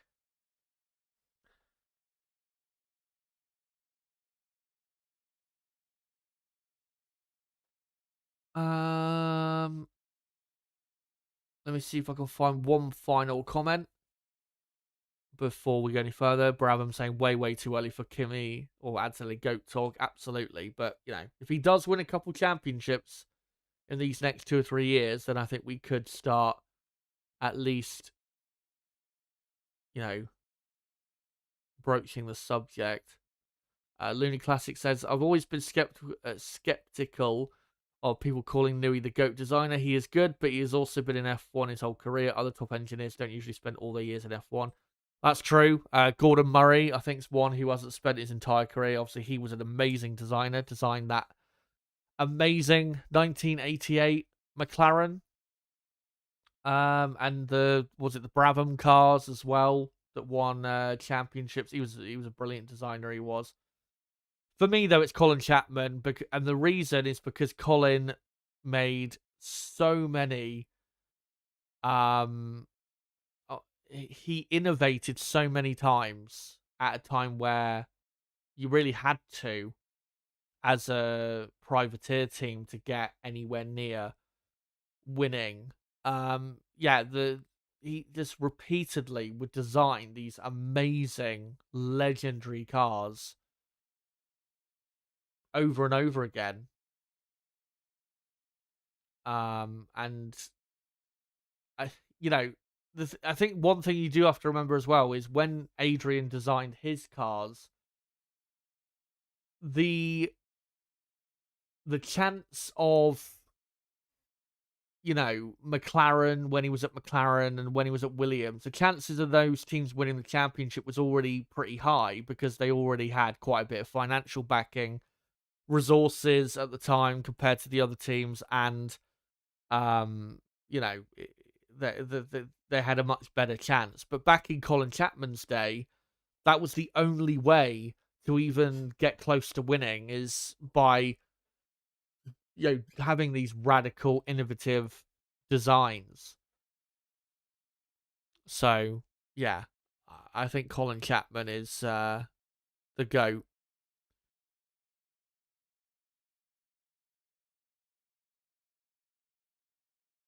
Anyway, we have got just under or just over a minute to go until qualifying begins. So let's just quickly go through the championship standings coming into this race. So Antonelli, only 25 points clear now of teammate George Russell in the Drivers' Championship. Lewis Hamilton is 32 points off the lead in 3rd. Leclerc now comfortably up to 4th. And Lando Norris in 5th. Piastri 6th. Verstappen in 7th. Hadjar 8th. Gasly 9th. And Lawson very quickly closing in from 10th place. And on the constructors' side, if I can speak, Mercedes are about 80 points clear of Ferrari. Ferrari are closing the gap, race by race. McLaren in 3rd, quite comfortably 3rd. Red Bull quite comfortably 4th. Alpine, though, now only 1 point clear of Racing Bulls in 5th. And after this weekend, I am pretty confident that Racing Bulls are going to be 5th in the championship. It's going to be close, though. Haas 7th on 21 points. 10 points behind a Williams. Audi scored a few points the last Grand Prix. They're only 5 points behind now. Aston Martin 10th on 1 point. And Cadillac last, the only team that has not scored a point in 2026. But Q1 is underway in less than 10 seconds. And it has just got underway, but I didn't manage to get the timer ready, unfortunately. Sorry about that. So I'll sync it up at the 17-minute mark. But qualifying, guys, for the Belgian Grand Prix has got underway. And because of the elongated nature of this circuit, to be honest, Q1 is not going to be really that noteworthy. Because when you've got a slow car, you're even slower at Spa. You're even further off the pace. It's even harder to, to get in the mix. Like it is at shorter tracks like the Red Bull Ring. So the two Aston Martins will obviously end up on the back row. Then it'll be the two Cadillacs, 19th and 20th. We'll see what Cadillac ends up ahead. As there you go, 17 minutes remain in Q1.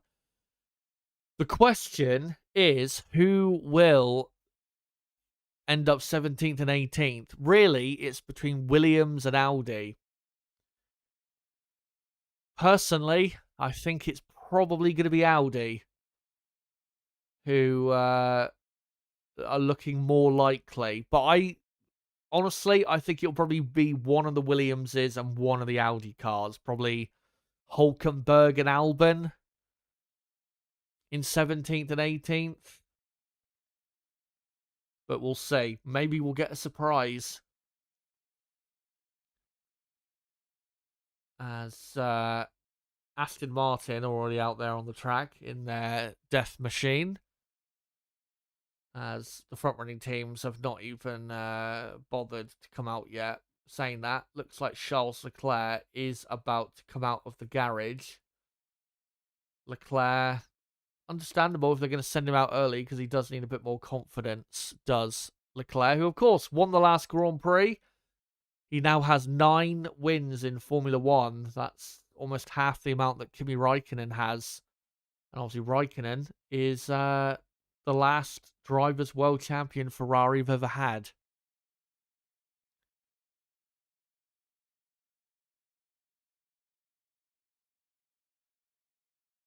As, yeah, the two Cadillacs have started their laps, and they're quite close to each other, so it looks like they're going to be doing a bit of a towing and slipstream. Looks like Perez will benefit first, and then probably Bottas will benefit later.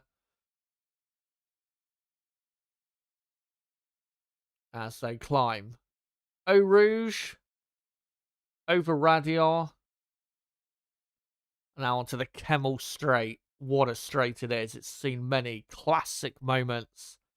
That's why I love this place. The history is incredible. And the Cadillac car, I've got to say, a nice looking car. As we've got quite a few other cars now just filtering out of the pit lane as the Cadillacs continue on their first laps. Yeah, pole position today should be a low 145 or a late 144. To get into Q2, you're going to need to do, I would say, probably a low 148 at best. Or no, not at best, but at least a 148. A low 148, that is. Like a 148.1, 148.2. Anyone who gets under 1 minute 48 should make it into Q2 relatively comfortably. As Aston Martin there letting through both Cadillac cars. Not quite sure why the Aston Martin there slowed down to let them through. As Antonelli, Russell, Verstappen all out on track. The Ferraris and the McLarens, though, are still in the pits. As Sergio Perez comes to the line, it is a 149.3. Goes quicker than Bottas, who was the car ahead of him. As clearly they were doing the tow and slipstream and all of that stuff. So Perez quickest with Bottas in second. I won't update the order though just yet because obviously they're going to be very quickly replaced. As Max Verstappen is on a fresh set of the soft compound tyres. But yeah, 1:49.3 is obviously not going to be anywhere near getting into Q2. I think the best time Cadillac can do is probably a, 1:48.7, which is, yeah, that's going to be a good 7 or 8 tenths away from getting into Q2. So yeah, Cadillac clearly don't have the pace. As here is Kimi Antonelli. Hasn't won since Monaco. Still the championship leader. But today, absolutely has got to get pole position. Saying that, pole position has not won this Grand Prix.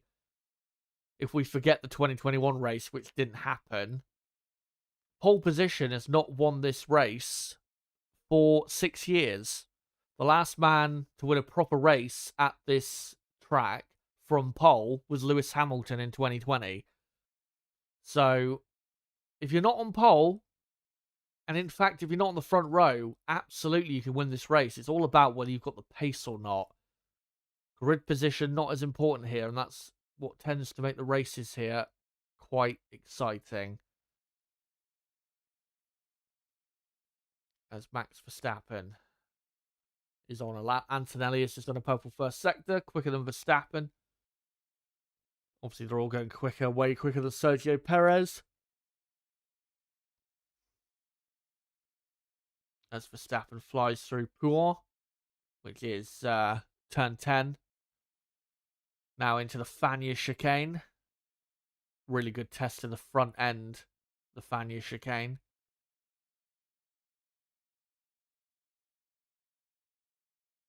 And the Red Bull looks good, as he does a good middle sector there. We'll see what the lap time is. Obviously, it's going to be way quicker than the Cadillac. Let's see what Antonelli's middle sector is like. Not as quick as Max. Couple tenths slower. As Pierre Gasly does a 1:47.5. So that's already good enough for him to get into Q2. And same for Colapinto, who does a 1:47.7. Max Verstappen does a 1:45.9. That is a very, very good lap time. But what is the lap time from Antonelli? Only a 1:46.3. But that lap time from Max Verstappen, that's an interesting lap time. He has gone slightly quicker than Antonelli did in practice already. So Max and Red Bull so far are right on the ball. Antonelli in second. Not anymore, because Arvid Lindblad has gone second with a 1:46.1. What a lap time from Arvid Lindblad. Where on earth has that come from? Russell is up to fourth. Let me just update that. Liam Lawson goes fifth, 3 tenths slower than Lindblad. Good lap from Lawson, but Lindblad's lap is absolutely incredible, quite frankly. Lawson is now in sixth because Charles Leclerc has just gone fourth. Bortoletto has done a really good lap. He's only a tenth slower than Lawson. I think Bortoletto's done enough there. As Hamilton only goes 7th, Bortoletto 8th. Bortoletto is nearly a second quicker than the Alpines. Where's that pace been from Audi? As Isaac Hadjar goes 2nd. Both Red Bulls starting off very, very quick. Oscar Piastri is in 7th. Lando Norris goes quickest. Brilliant lap time. And this is really... I know it's only Q1, but this is a challenge being laid down to Mercedes. Because McLaren and Red Bull are proving they have got very strong pace today. But it is Norris quickest with 8.5 minutes to go. Verstappen second, and then Hadjar, Lindblad, Antonelli, Leclerc, Russell, Piastri, Lawson, Hamilton, Bortoletto, and then a big gap between Bortoletto and Sainz of 9 tenths of a second. And then it's Sainz, Gasly, Behrman, Hulkenberg, and then Albon. And then in the drop zone, it is Colapinto, Ocon, Perez, Bottas, Alonso, and Stroll. I really thought that lap time from Colapinto was good enough, but it's not. And it's because Williams and Audi have suddenly stepped up their pace from nowhere. They were nowhere earlier this weekend, and now they've suddenly just found tons of lap time. But really, I mean, Alpine, they're what, a second and over a second slower than Racing Bulls. Alpine surely can find way more lap time. Gasly currently is on a 1:47.3. Colapinto, I'm pretty sure, was about 3/10 quicker than that in practice too. So yeah, Alpine have got way more pace in the bag. So Alpine, even though Colapinto's in the drop zone, Alpine should be fine. I still think it's Williams, Audi with Hulkenberg, and obviously Esteban Ocon right now in 18th that are really in trouble.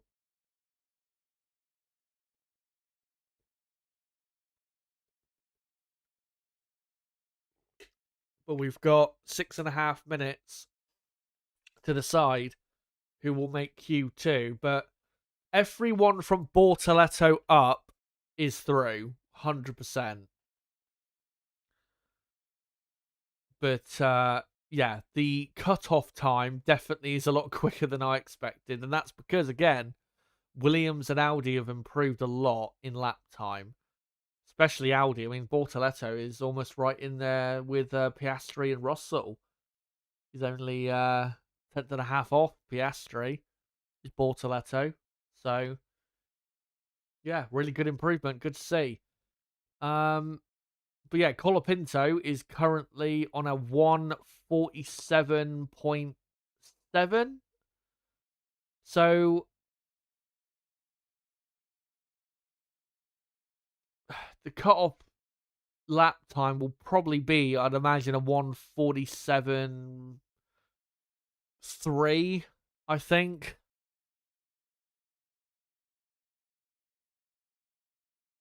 So, I mean, again, both Alpines you would expect to go through, and then I think it will be, I think one of the Williamses will get through as well. Behrman, I think, will get through because he's, performing well enough. Ocon, though, I think is in big danger there in 18th. Ocon is only 3/10, or not even 3/10. He's only quarter of a second quicker than the Cadillac. Ocon is really having a poor season. I think it's pretty clear at this point, Ocon is done in Formula One. He is absolutely finished.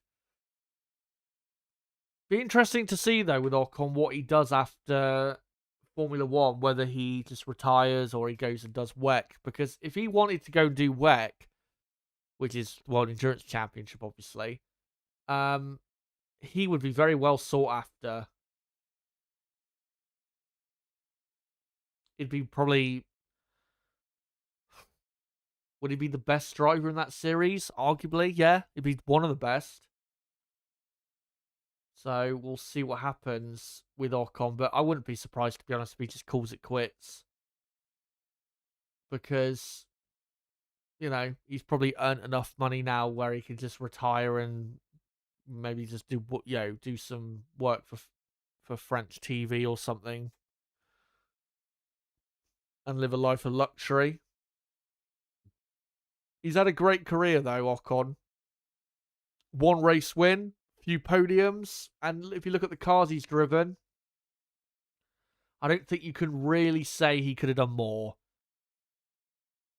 Maybe you could argue he deserved a chance at a bit of a bigger team, but personally, I don't agree. I don't think he was ever truly good enough to be a Mercedes driver. But again, if you look at the cars he drove in his career, I think he's done pretty much the best he could have done. So, that's all you could ask for, really. As long as you have left it all on the table, that's all that matters. Antonelli, though, absolutely has not left it all on the table in this session. He has not lapped anywhere near close to the best lap time he's done this weekend, which was a 1:45.9. If he can match that with this lap, he'll go third. But surely he can get well into the 1:45s, as here he goes for a second lap. He doesn't need to do it to get into Q2, but he's going to do it anyway just to get some confidence going for Q3.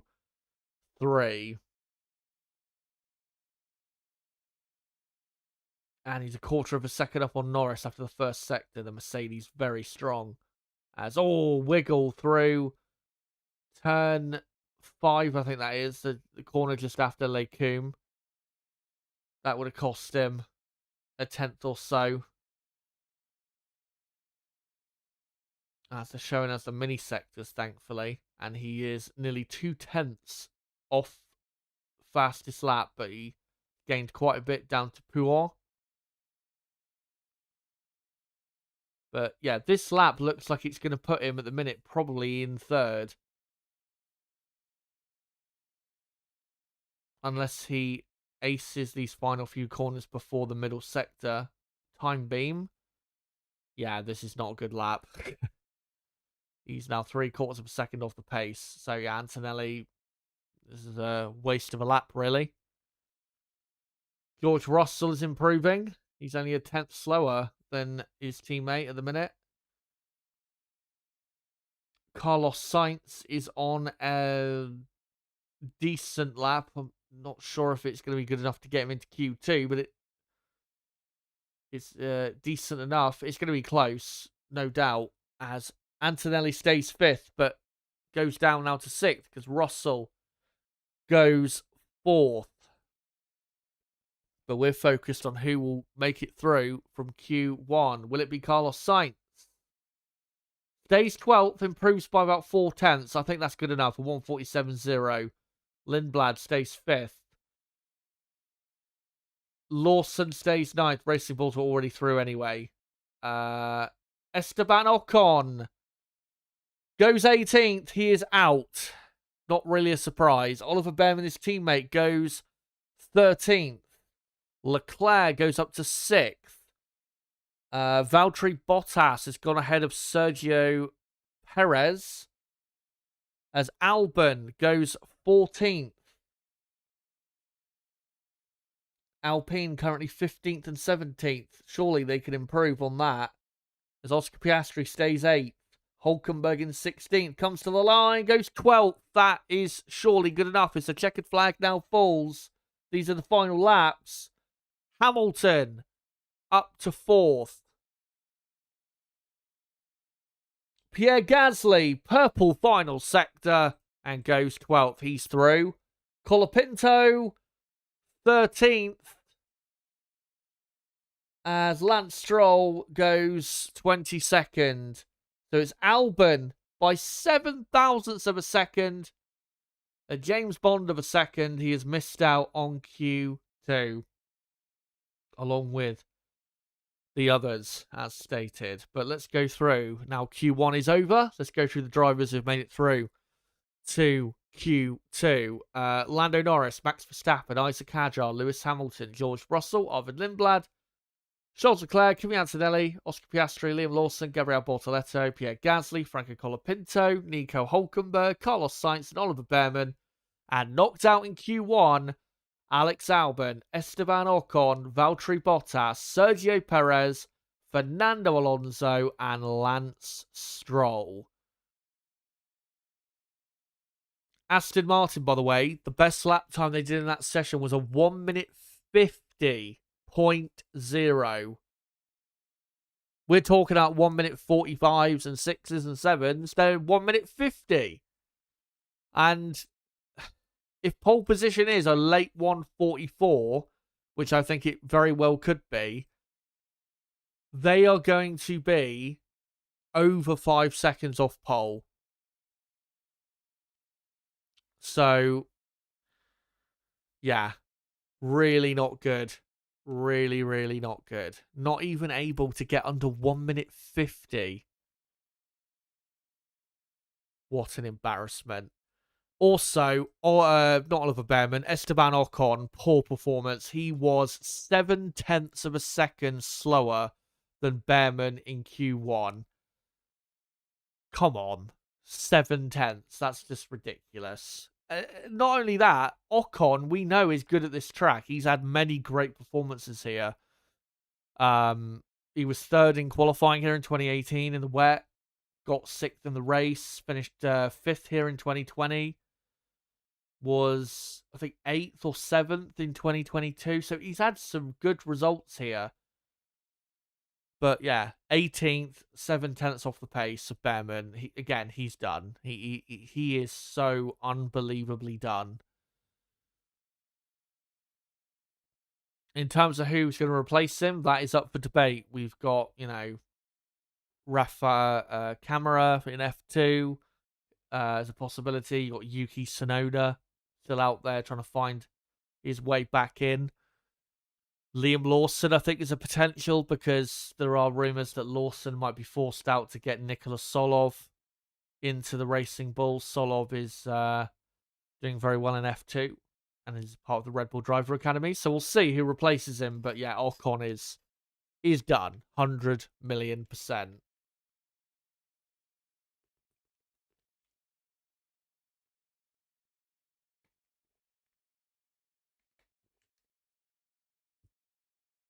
Let me know in the chat, guys. Who do you think should replace Ocon? Personally, I think Camara. I think he should be the replacement. As I explained before, they've got to look to the future, Haas, because Behrman is not going to be with them much longer. So they need a young driver for the future to lead this team into the future. They can't just keep going with, these older, not old guys, but older guys who are, not necessarily assured to be on the grid every year. So yeah, I think Rafa Camara is the guy for them. And Behrman and Camara in the same team. I think that's an interesting driver lineup, especially if the Haas car is better next season.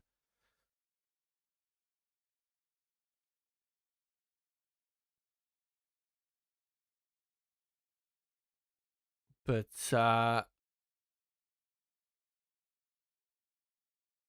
it is now Q2 that we're about to get into. It's clouded over at Spa. There was an early forecast a week or so ago that we were going to have potentially rain for qualifying, which really got me excited. But then I looked at the forecast a couple of days ago and then it said it was going to be sunny. So again, at Spa, as usual, you have no clue what the weather is going to do. But yeah, it has clouded over. It's not looking too great out there. It should remain dry, but we will see. Again, at Spa, you just never know. It can rain at one corner and affect everything. And it's because of how long the lap is. It is a mammoth lap. As we're seeing on the TV broadcast, Oliver Behrman, who has made it through. For Behrman, I think he could get 14th, probably at best. But yeah, Haas are pretty slow. Which, to be honest, they have been for the last few races, so it's not really a surprise. Looking, as they're showing a wider shot, looking at the clouds in the distance, though, there doesn't look to be any rain in the distance. So, yeah. Cadillac, by the way, 19th and 20th, Bottas ahead of Perez. Perez, in 20th, was 2 seconds quicker than Alonso in 21st. 2 seconds.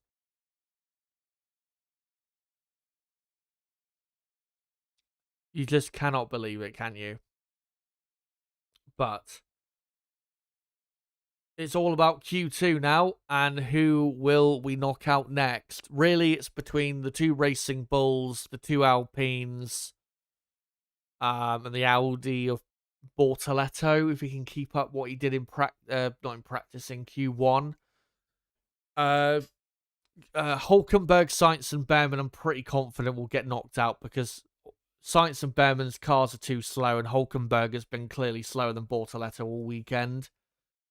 So, yeah, I think it's between Lindblad, Lawson, Bortoleto, Gasly, Colapinto. That's really who we're looking at here. Front four teams should be fine. They should make it through to Q3.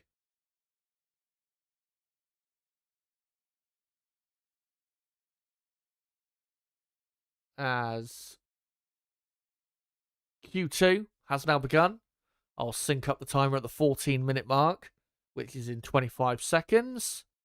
It looks like Williams are about to send a car, and it looks like they're about to send the Mercedes of is it Antonelli? No, it's Russell, I think. They're about to send, as Ferrari not moving an inch at the minute.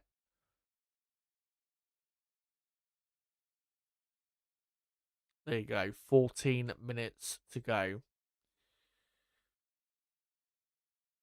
And yeah, it's annoying because of the field spread at the minute in F1. it just makes it more obvious who's going to get knocked out at the minute. When we get into next year and the year after, it will improve, no doubt. We've just got to be patient. It happens, unfortunately, at the start of new regulations. The field spreads apart, and then as time goes on, they get closer. So, yeah, we know that's going to happen.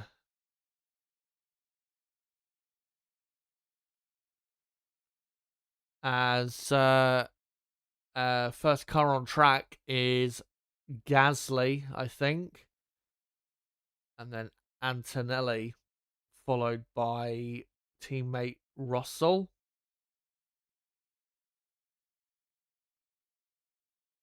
And then the Red Bulls just coming out of the fast lane of the pits as Audi there just rams its way in front of Piastri. Not literally, but gets ahead. So the best lap time in Q1 was a 1:45.8. So I'm expecting probably a 1:45.3, 1:45.4 to be the quickest lap time in this session. To get through to Q2, or to Q3, sorry, you're going to need to do probably a 1:46.6 or better, I would say. So let's see who's able to do what lap times.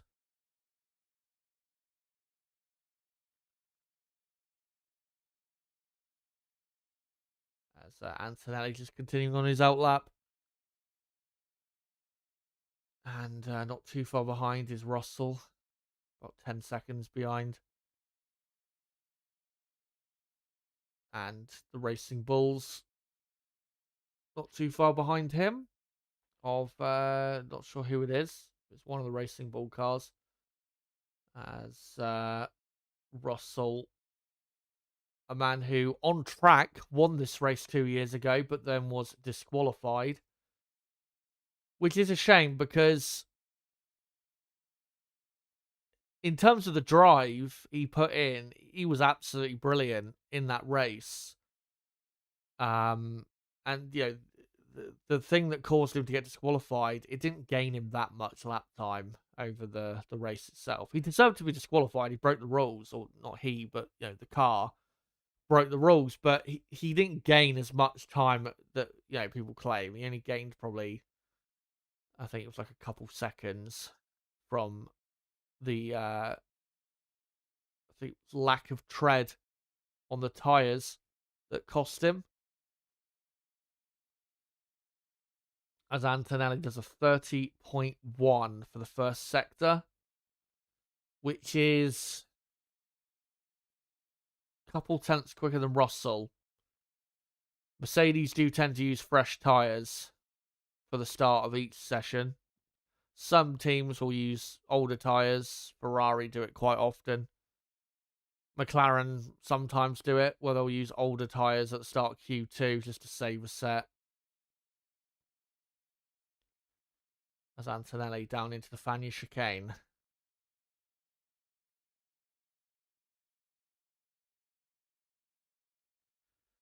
And the young Italian, let's see what the middle sector is like.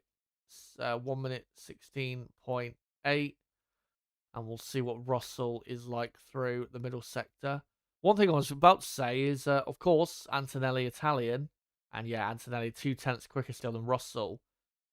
As Colapinto goes quickest, 1:47.0. That's not super quick, though. I mean, I'd say that's a decent first lap. As Gasly is a 1:46.3. That's a stunning time for him. But even better, Kimi Antonelli, a 1:45.1. That is miles quicker than anything we have seen this weekend. Norris in Q2, or Q1, sorry, did a 1:45.8. That's already 7/10 quicker. That's mental, that lap time we've just seen there. If anyone can get near that, fair play. As Isaac Hadjar goes third. Max Verstappen, 4.5 tenths off, goes into P2. Bortoleto does another brilliant lap and goes fifth. Bortoleto on a 1:46.0. That's a really good lap time from Bortoleto. He's really on it today. As Lindblad, third, a 1:45.6. Talking about being on it, he is absolutely on it. I'd love to know what he had for breakfast.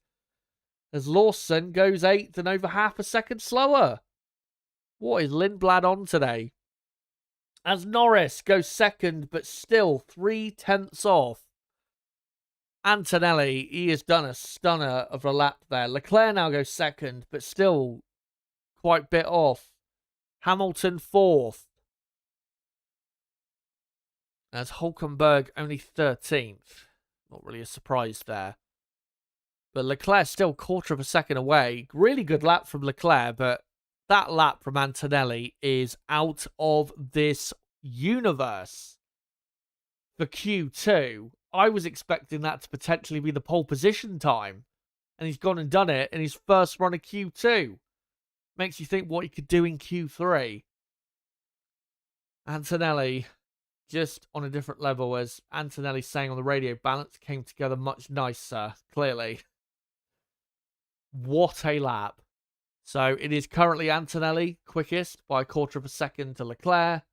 Norris third, Hamilton fourth, Verstappen fifth, and then Lindblad sixth, Piastri seventh, Russell eighth, Hadjar ninth, Bortoleto 10th. And in the drop zone, Liam Lawson really did a poor lap there compared to his teammate at least. Lawson 11th, Gasly 12th, Hulkenberg 13th, Colapinto 14th, and then Sainz and Behrman 15th and 16th. Bortoleto has done a 1:46. Is it a 1:46? No, it's a 1:45.9. So normally I get the lap time predictions correct, or not totally correct, but near enough. But today I'm miles off. The yeah, though it's way quicker than I was expecting, I must say. So, really, I think what this Q2 is about is, can Lawson and Gasly get ahead of Bortoleto, and then out Lawson and Gasly, who ends up ahead? You would imagine Lawson will get into Q3 because, I mean, Lindblad's up in 6th and only half a second off Antonelli. So, surely Lawson gets in. So then it's really between Bortoleto and Gasly. Bortoleto, though, he is driving so well in qualifying today. He really has been brilliant. But Antonelli, 1:45.1, that is a stunning time. Leclerc, Norris, Hamilton, Verstappen, they've done good lap times, but still cannot get near that 1:45.1 of Kimi Antonelli. But 5 minutes to go in Q2. And yeah, it's all about now the midfield and who will get in and who will get knocked out.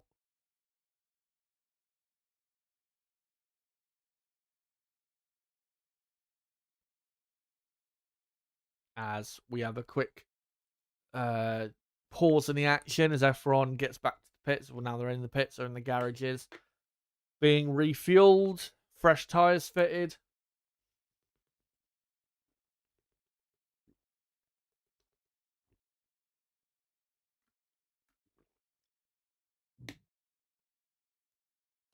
And they will all be going again pretty soon. It looks like Isaac Hadjar is about to get out there. Hadjar is only 0.3 of a second ahead of Lawson in 11th, but I think Hadjar will be fine. As long as he improves his lap time, he'll get in. I'm pretty confident of that. As we look at Bortoletto, car 5, red 5 on his Audi. Looks good on that Audi, the red 5. And he is driving incredibly well. Scored points, obviously, in Silverstone. He finished 8th at the British Grand Prix. Great result for Audi because they desperately needed points. But one thing to make clear is Bortoletto, he was in the points for quite a while. It's not, he didn't just benefit from a couple cars, Piastri and Antonelli having their problems. As Lewis Hamilton gets out of his car, so he's done for Q2, which is understandable because, the lap time he's done is easily good enough to get in a 1:45.5 for Lewis Hamilton. Bortoletto was really good at Silverstone, really good. Got the points, deserved the points. He's the only driver to score points for Audi this season. Hulkenberg is behind even Fernando Alonso in the championship. Hulkenberg is 19th in the championship. Bortoletto, not much higher. He's only got 6 points as Bortoletto, but he is flying the flag for Audi this season. Hulkenberg. You do get the feeling with Hulkenberg that he's coming to the end of his career. And I will say with Audi, I wouldn't be surprised if their driver lineup was different next year. Because Hulkenberg, we know, is at basically the end of his career. And Audi do need to already be thinking about his replacement because that is most likely the first driver they will need to replace in their team. Who do they replace him with, though? Do they go with Oliver Behrman from Haas, or do they, try and poach maybe Carlos Sainz? There's been rumours about Sainz talking to Audi. Of course, we know Sainz talked to Audi a lot before he went to Williams. So, we'll see. I mean, personally, I think if they're going to replace Hulkenberg, I think Behrman has got to be the choice because Behrman looks like, for the future, he looks like the best bet. And Behrman and Bortoletto, that's a really good driver lineup for them. All they got to do then is just get the car quicker. And, they'll be in a good position.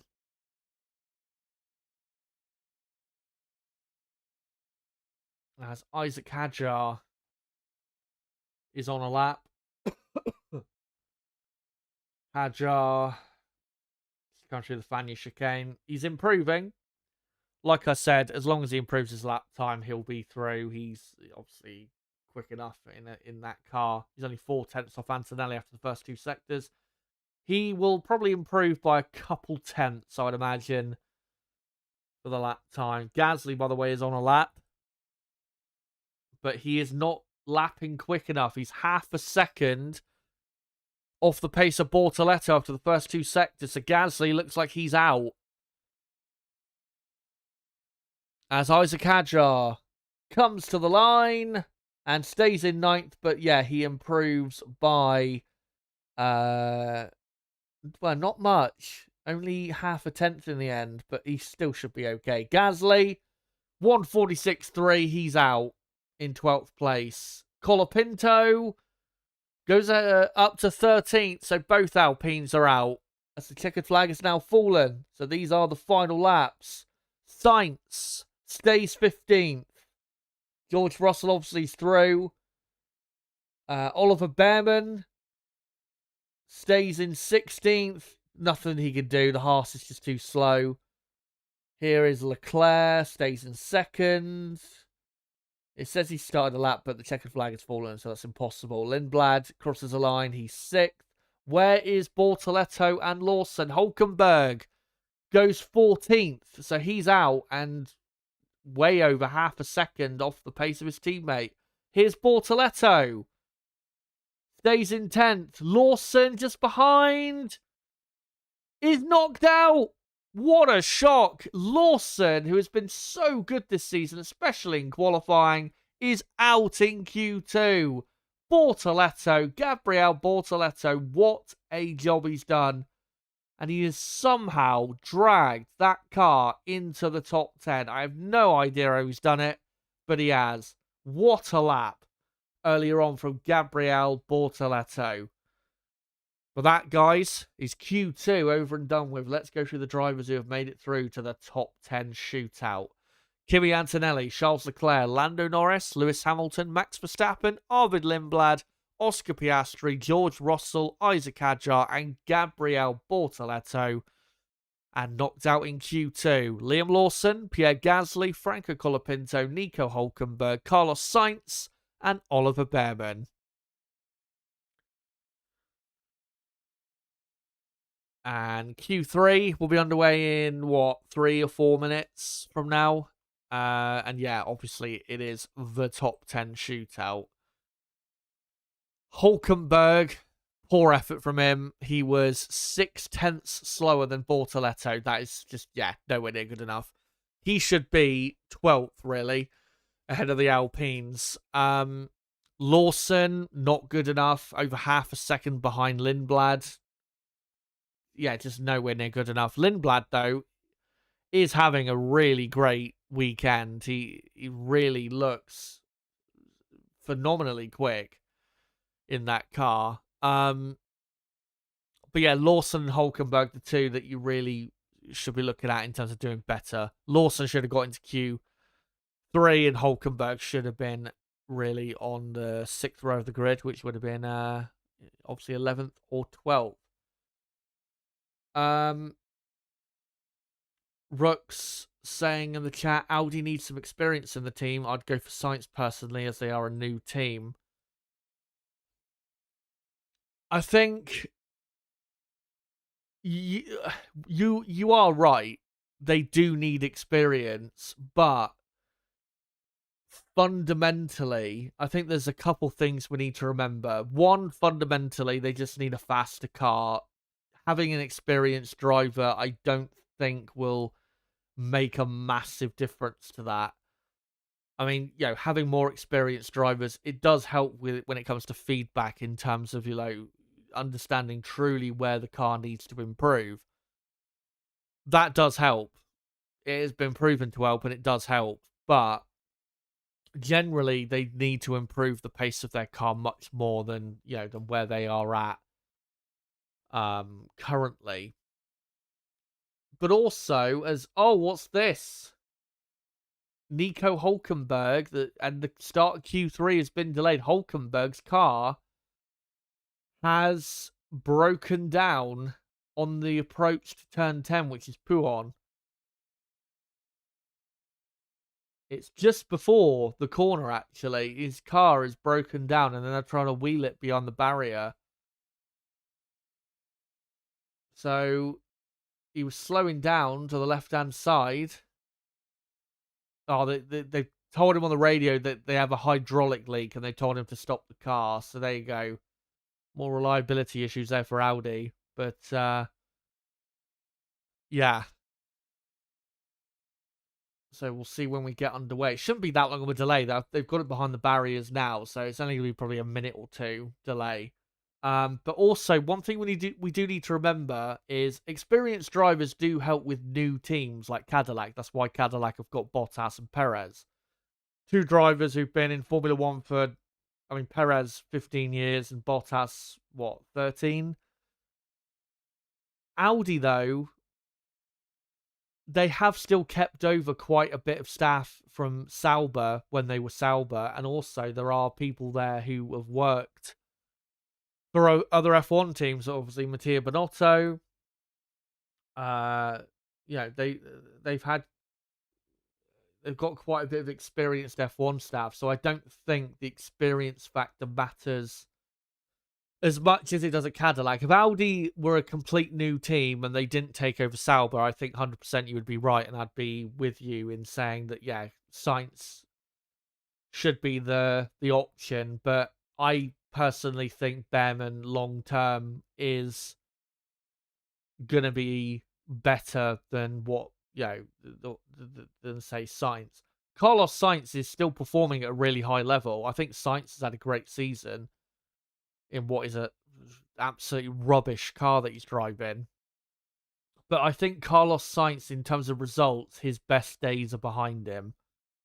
Sainz is, what, 30... Was he 31, 32? So I think Carlos's best days are behind him at this point. Behrman, I think, is going to be one of the top few drivers on the grid. And that's one thing Audi do need long term, is that number one guy who will be their leader for the next few years.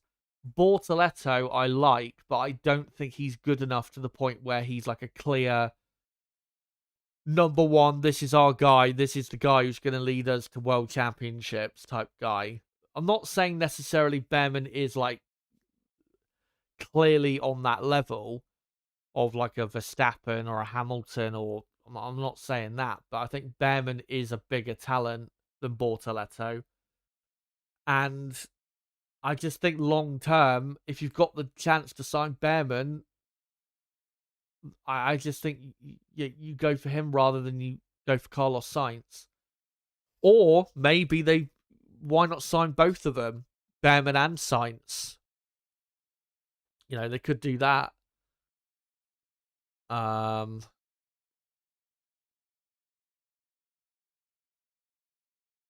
Yvonne says, "Hey Chazza, hello to you. Hope you're doing well. I'm currently sat in a sauna doing this stream. I will admit it is a bit hard to breathe at the minute, just a bit. So I can't wait in a way to the end of this stream so I can get my doors and my window open, because yeah, it is hard to breathe. We have had here in the UK extraordinary levels of heat compared to what we usually have. Last summer we had some hot points, but mostly it was a pretty average summer. It was at best around this time of year like 20, 21 degrees. And that was the best you would get, as Q3 says it's going to start in 2 minutes' time. This summer, I mean, right now outside it's 25 degrees. That's not even close to the highest it's been down here in Cornwall. We've had, last week it was 27 and 28. I think last Saturday it was 28 degrees. A couple of weeks before that it was 28 degrees. End of May it was like 28. I can't remember the last time I saw it rain.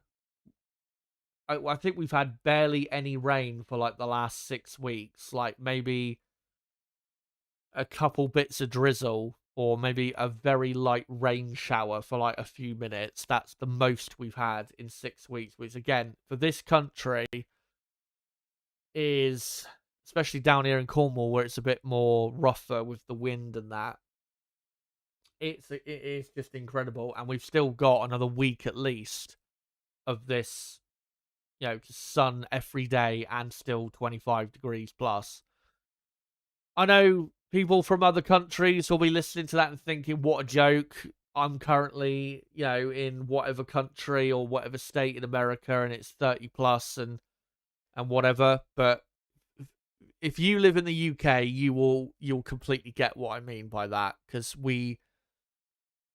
when it gets really hot here, it's just harder here because we don't have aircon really in this country, you know, widely available like it is in other countries, and we're not built for heat waves in this country. So yeah. But Q3 has just started. So we're underway, and we've got most of the cars now in the pit lane. I will get the timer synced up for the 12-minute mark, and then we'll finish up the poll results in a minute. But, yeah, Lindblad and Bortoletto are out on the track. Ferraris and McLarens are as well. The Mercedes, I think there's a Mercedes on track. The 2 Red Bulls are on track. So yeah, pretty much all the cars now. So the last car in the pack is Lando Norris.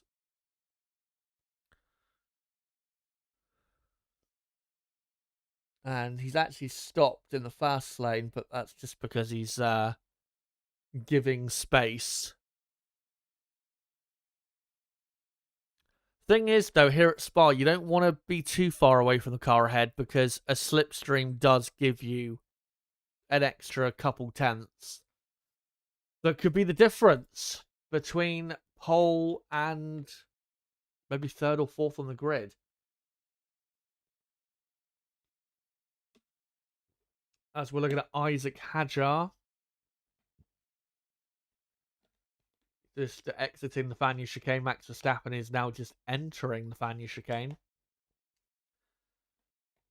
Verstappen, he's won this race quite a few times, but because of grid penalties and the decision to take grid penalties at this track, Verstappen is he's ended up first in qualifying quite a lot here, but he's not actually started on pole position here before, unless you include that 2021 race, which, you know, didn't really happen.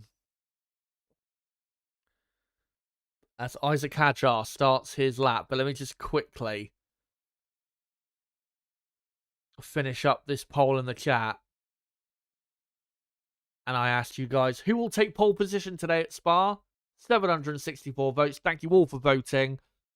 42% of the vote has gone to Kimi Antonelli, 29% for Verstappen, 23% for Hamilton, and 6% for Russell. And I agree, I think it will be Kimi Antonelli on pole for the Belgian Grand Prix. But let's find out with these first runs who will put themselves in good shape for that pole position. As Max Verstappen has a quicker first sector than his teammate, but a 30.5, that's 4 tenths slower than Antonelli went in Q2. Antonelli does a purple first sector, but that's still a tenth slower than Antonelli went even in the first sector. Remember, the best time we've had in qualifying so far, a 1:45.1. I do think pole position will be a late 1:44. Probably a 44.7, 44.8, something like that.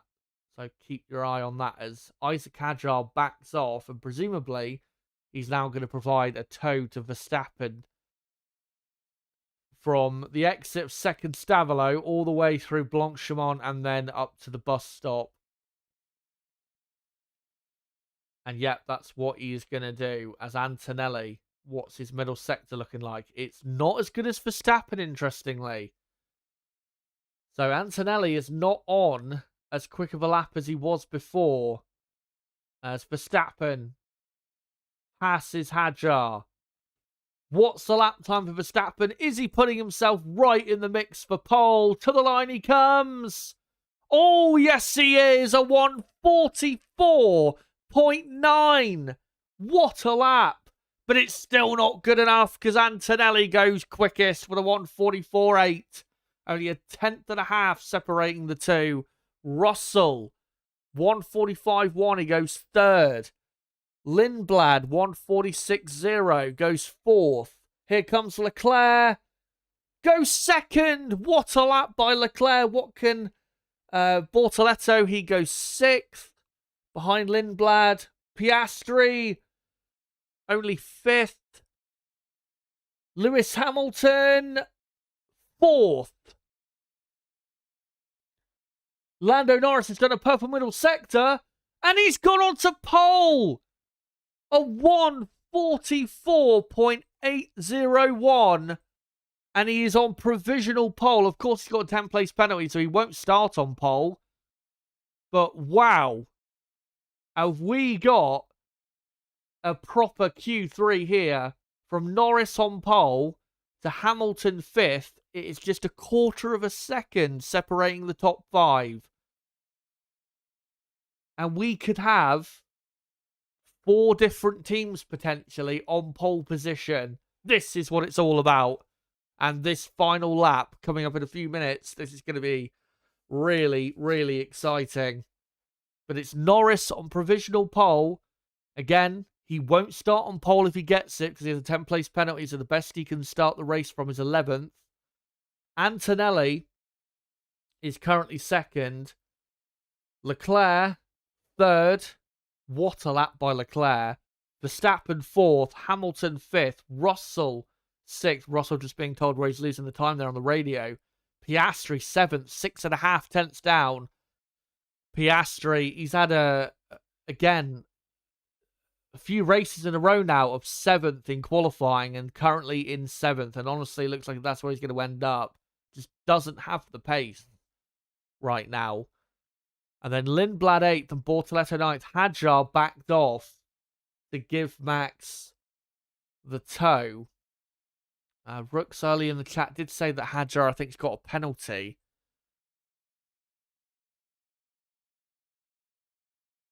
So that's probably why Hadjar is helping Max out so much at this part of qualifying. And why not?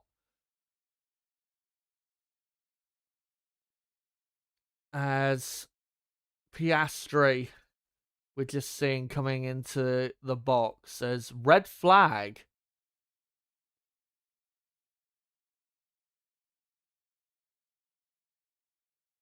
Don't know what for, but we've got a red flag. I'm assuming it's for gravel that's been kicked up onto the track. As we've got 6 minutes and 6 seconds to go in Q3. We haven't been told anything in regards to why there's a red flag. We haven't been shown anything.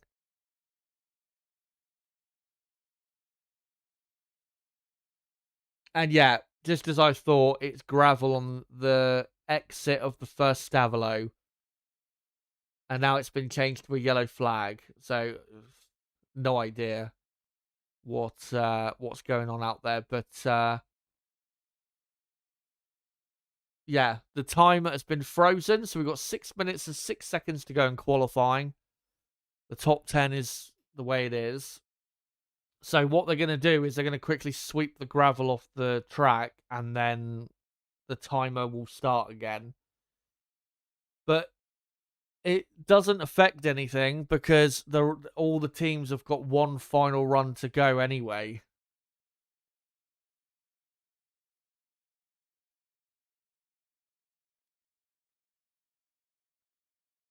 But who is going to get pole? It could be any really of the top 6. It really is looking as close really as you can get here at Spa. Just a quarter of a second separating the top 5, and Russell only a further 10th behind Hamilton.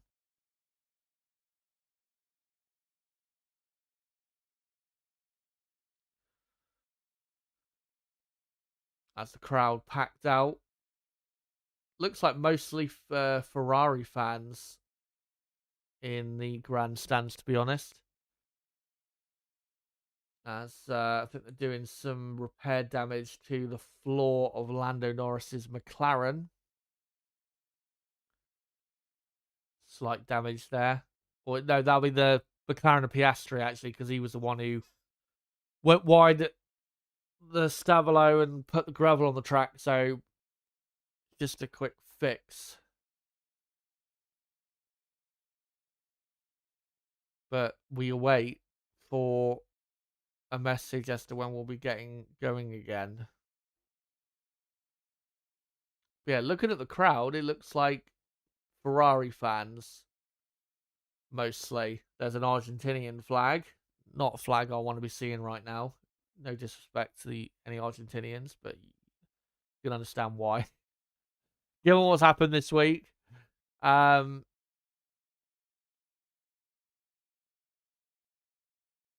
And yeah, Colapinto, I'm sure, will he's probably already done it this weekend, but turn up to the Grand Prix in an Argentina show. Of course, tomorrow night is the World Cup final, Spain versus Argentina. We've got plenty of drivers on the grid that obviously will be interested in that. Carlos Sainz, Fernando Alonso, Franco Colapinto. And there you go. Q3 will resume in 4 minutes' time at 17:04 local time. So they've cleared the gravel, and we are good to go in what will be like 3.5 minutes from now. So there you go. And yeah, it'll be 6 minutes and 6 seconds to go. So again, it won't affect anything. Everyone's got one final run left.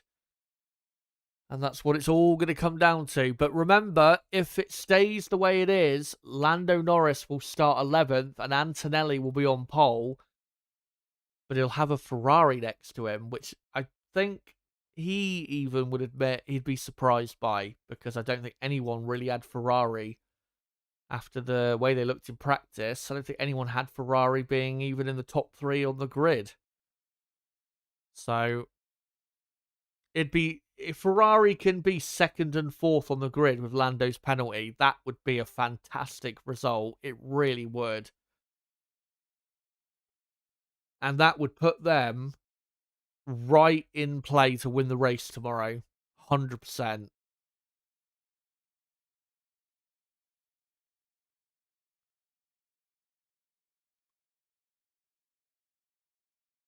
As we're just looking at the visor cam of Lando Norris. He's just looking at telemetry to see where he could go quicker. And Antonelli doing the same in his Mercedes.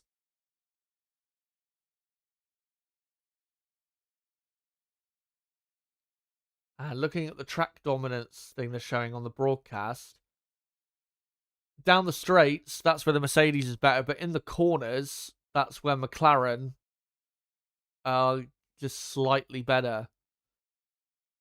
So, again, positive to see for McLaren, especially, not just for this Grand Prix, but going into next weekend's Grand Prix in Hungary, where I think McLaren, they know they have got a really good chance next week of winning in the Hungarian Grand Prix. And if they're going to win a race this season, I think next week in Hungary might be their best chance, or at least one of their best chances. So, yeah, it would be interesting to see just where McLaren are at. As we've got another 45 seconds or so until the session resumes. When it does resume, no one will come out. Nobody will probably come out of the pits for another couple minutes once the session resumes. And I'll just wait until we're officially going again.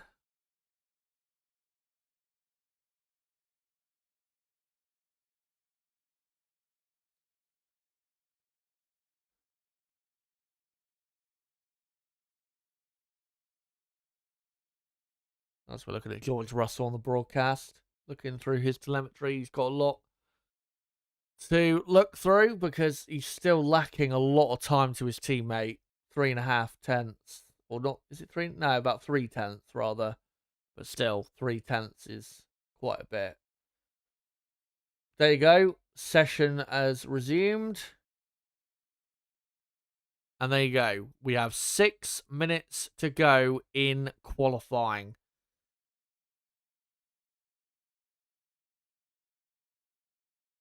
Who will take pole? Who will start on pole? We will find out in these final 6 minutes.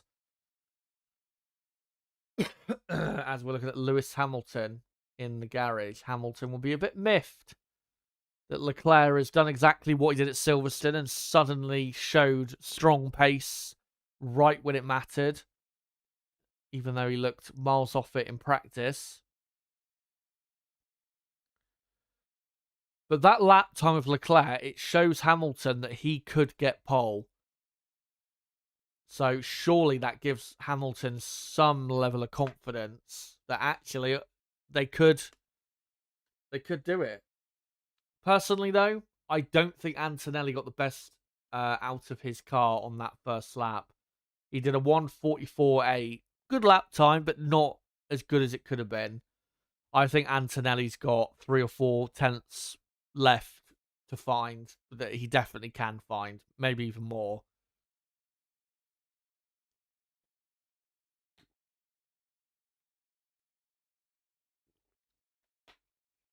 As now it looks like we're getting cars on the racetrack. Yep, 2 Red Bulls and the 2 Mercedes come out from the garage. As Isaac Hadjar is about to exit the pit lane.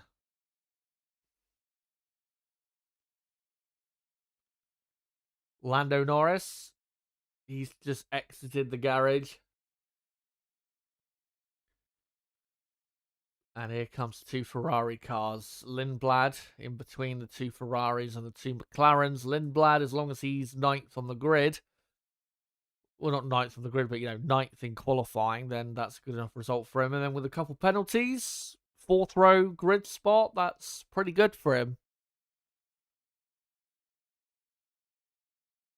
But do not remember what I said earlier with Lando Norris. If he does get or finish first in qualifying, don't count him out tomorrow, because remember, he'll start 11th if he ends up first. And he will pretty quickly get past Bortoletto, Lindblad, and who will it be? Lawson. And he'll be then right on the back of the front-running teams straight away. So don't count him out. He could absolutely be a contender despite the penalty. And I must say, Lando this weekend has been performing very well. And I think generally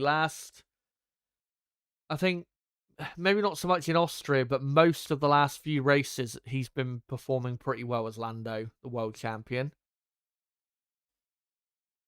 As we are looking here at Isaac Hadjar, will Hadjar do the same for Verstappen as he did before? It would make sense if Hadjar is indeed got a penalty.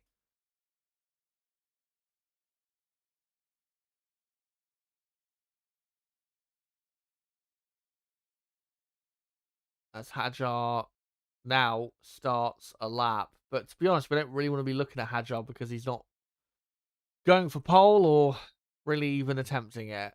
Here is Max Verstappen. Can Max take pole for the Belgian Grand Prix? Here is his final chance.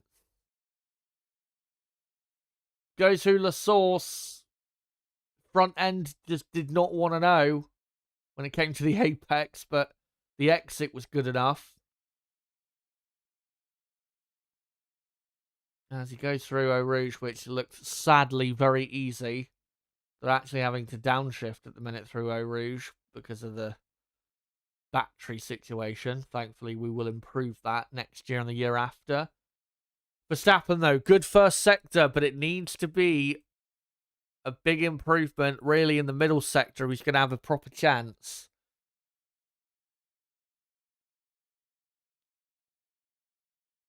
As Antonelli has completed the first sector, but it's not purple.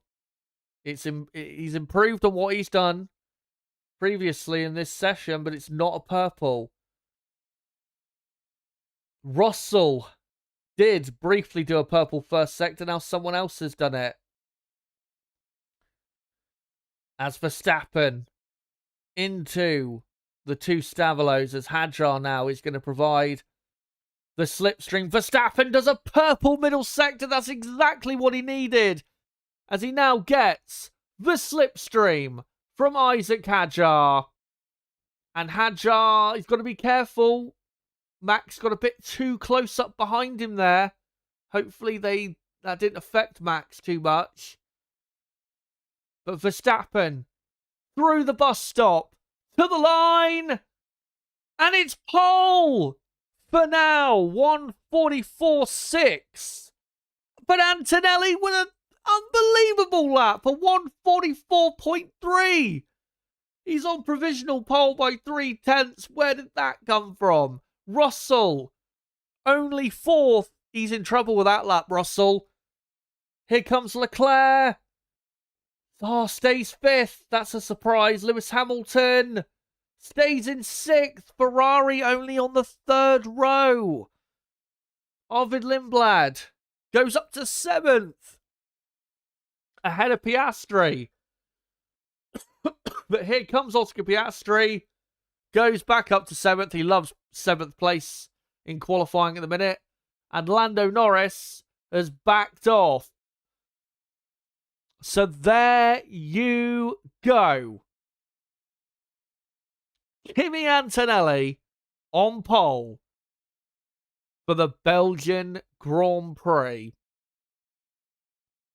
And he's thoroughly deserved it. A 1:44.3. What a lap from this young man. 0.3 quicker than Verstappen, half a second quicker than his teammate Russell. And by the way, not to brag, but I got the top 4 exactly right with my prediction. Antonelli, Verstappen, Norris, Russell. But what a lap from Antonelli. A 1:44.3. Max did a super lap, but Antonelli blew him out of the water. Here's a replay why Norris backed off into the first part of Fania, looked okay, and yeah, he slid wide in the second part, touched the gravel, and that was it. Just pushed a slight bit too hard. The rear end just wasn't, just wasn't cooperating, let's say. Ferrari, I mean, ultimately, they ended up where I thought they would, so I'm not going to say I'm disappointed, but they were in a much better position going into that final run. But 5th and 6th, don't count Ferrari out. They will be right there in the fight, no doubt about it, at least for a podium. But thankfully, we've got the front row I think we all wanted this weekend. Antonelli and Verstappen, the 2 best drivers in Formula 1. Not in that order, in my view at least, but those are the 2 best. And I cannot wait for tomorrow's race, especially the start. Cannot wait. Make sure to join me for the race watch along tomorrow. We'll be live 2 hours before the race starts at 12 p.m. UK time. And make sure to join us for what I think is going to be a pretty good Belgian Grand Prix.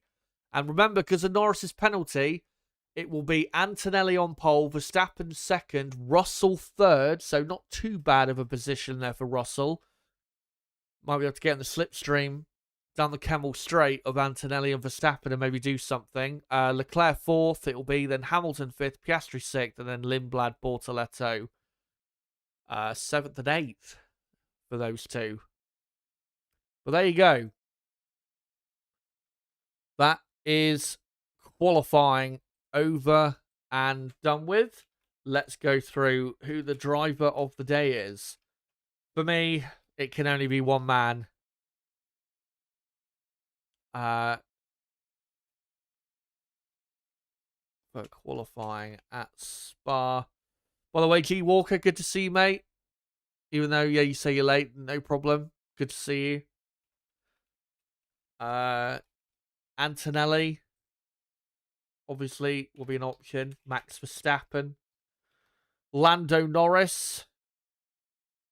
And I'm going to put Bortoletto in there because, yeah, I just don't know how he's got the Audi in there. And he'll be 8th on the grid tomorrow. For me, though, driver of the day is Kimi Antonelli. 100%. He was just too good. But can he win? It's going to be hard. Going to have Max right on his tail. If Russell gets a good start and gets right in the slipstream on that Kemmel straight, he could really play a big factor. Ferrari are going to be right in there and a big factor in the race as well.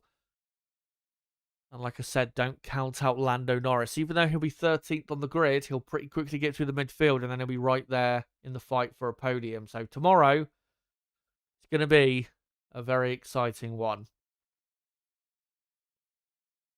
And I cannot wait for tomorrow, especially the start. Cannot wait. That front row, that's exactly the front row I wanted. Exactly the front row I wanted. And we've got it.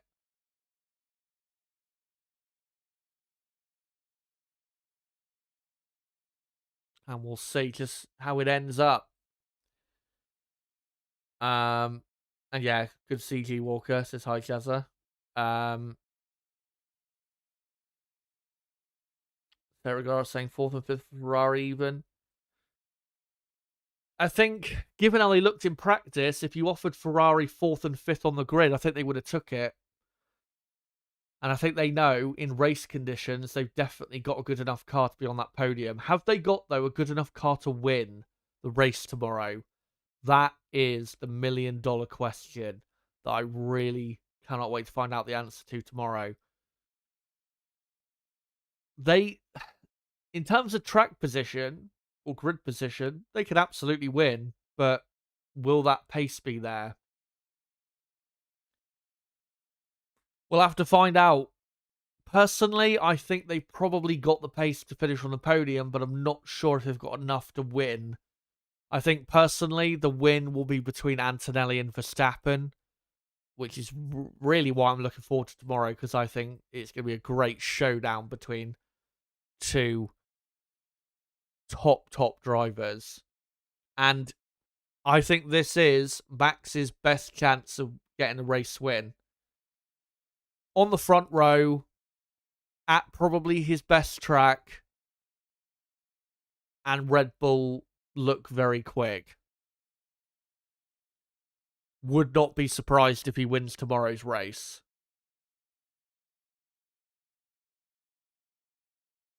And yeah, Russell will be third on the grid, but half a second slower than Kimi is not good enough. Nowhere near good enough. And the only way Russell can get into the fight for the win is if he gets a really good start. If he doesn't and he's third at the end of the first lap, he will be dropped by Antonelli and Verstappen, 100%. And then he'll be probably having to fend off the two Ferraris.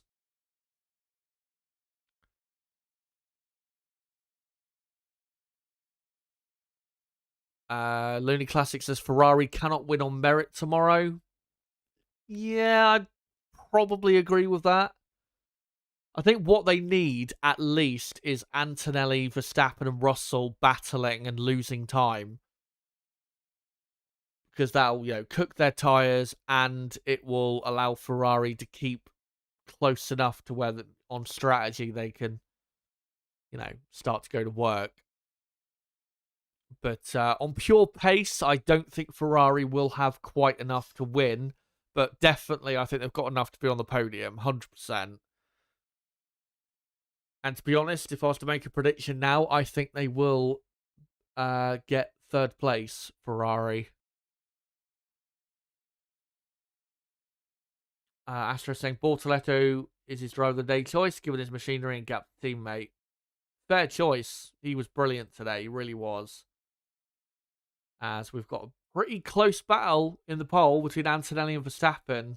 So I'll keep the poll running to see who wins that battle.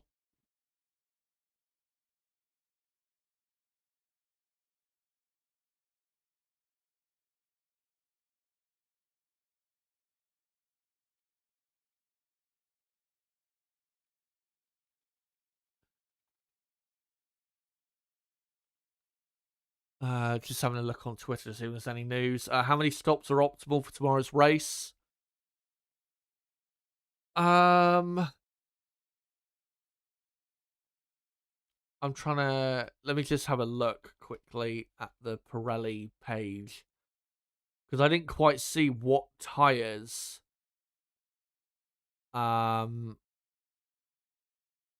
what tyres they brought for this Grand Prix in terms of the softness of the compounds. Belgian GP tyres.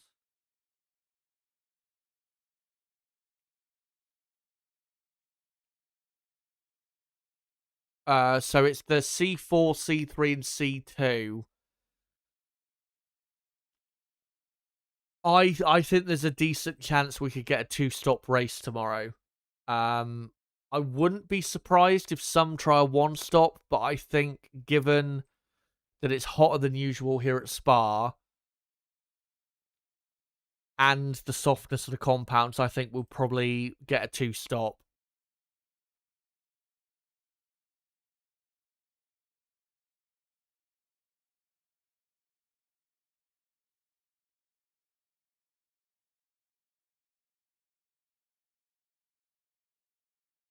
Let me just see if I can find a couple more comments.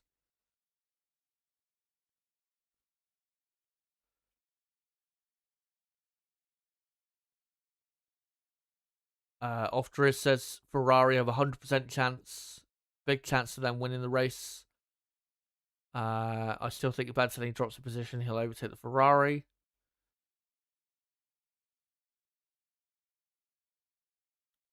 How many tenths down was Max to Kimi? It was 3 tenths. But we do know the Mercedes, we've seen in the last few races, the Mercedes is not as quick in the races necessarily as it is in qualifying.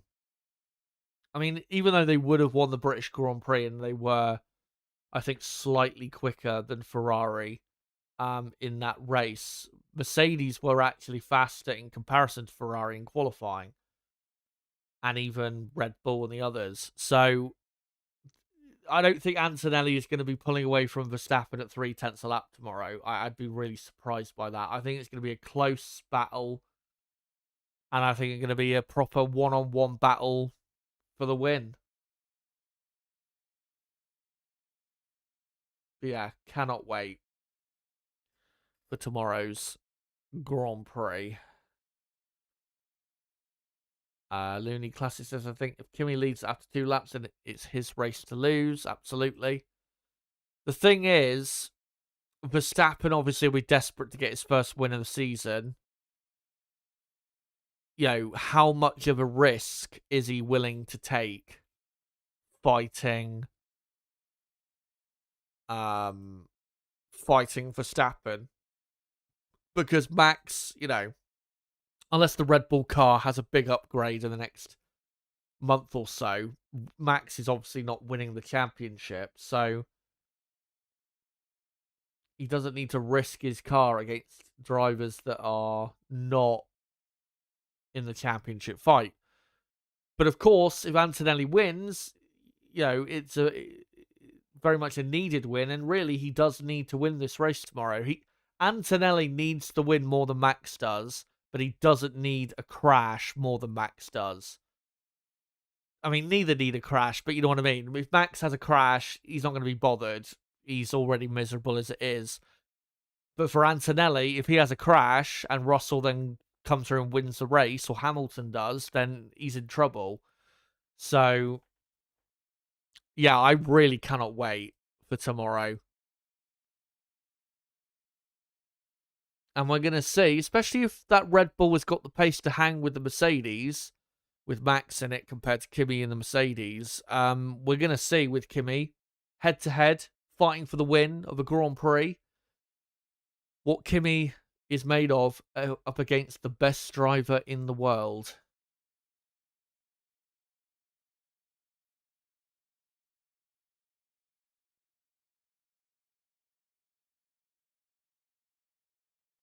But I'll finish up the poll in a second. I'm just quickly fiddling about on my TV currently. But yeah, can't wait for tomorrow.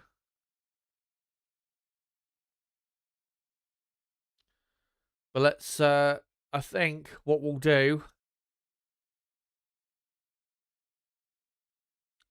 is, oh, hold on, the poll looks like it's a bit broke. And that's because Max Verstappen and Kimi Antonelli are very close to each other in the poll. So I think I'm just going to wait another maybe minute or so to see who you guys... sorry, I just see something funny. Who you guys have voted for clearly.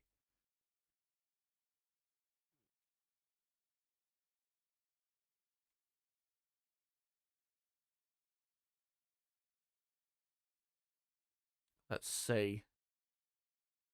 Yeah, I think we've got a clear enough winner at this point.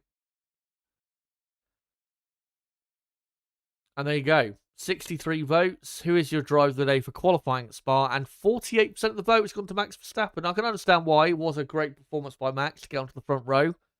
Personally, though, I think Antonelli was the best today. 37% for Antonelli, 10% for Norris, and 5% for Gabriel Bortoleto. But guys, that is it for this qualifying watch-along. Make sure to join me tomorrow for the race watch-along live, 2 hours before the lights go out for the race. At 12 p.m. UK time, that's when I go live. The race starts at 2 p.m. UK time. I don't actually know if Nib is going to be on with me tomorrow. I hope he is, but I haven't asked him. So, yeah, I'll ask him probably after I come off this stream and see what he's doing. But yeah, make sure to join me for that tomorrow. And then if you can't join us for the race for whatever reason, I'm uploading my podcast, of course, on Monday, reviewing the Belgian Grand Prix. So make sure to join me for that on Monday night. But cannot wait, and I'm sure you guys feel the same, cannot wait for this Grand Prix coming up tomorrow. And until the 2026 Belgian Grand Prix and my race watch along tomorrow at 12 p.m. UK time, it has been me, Chazza HD. Goodbye.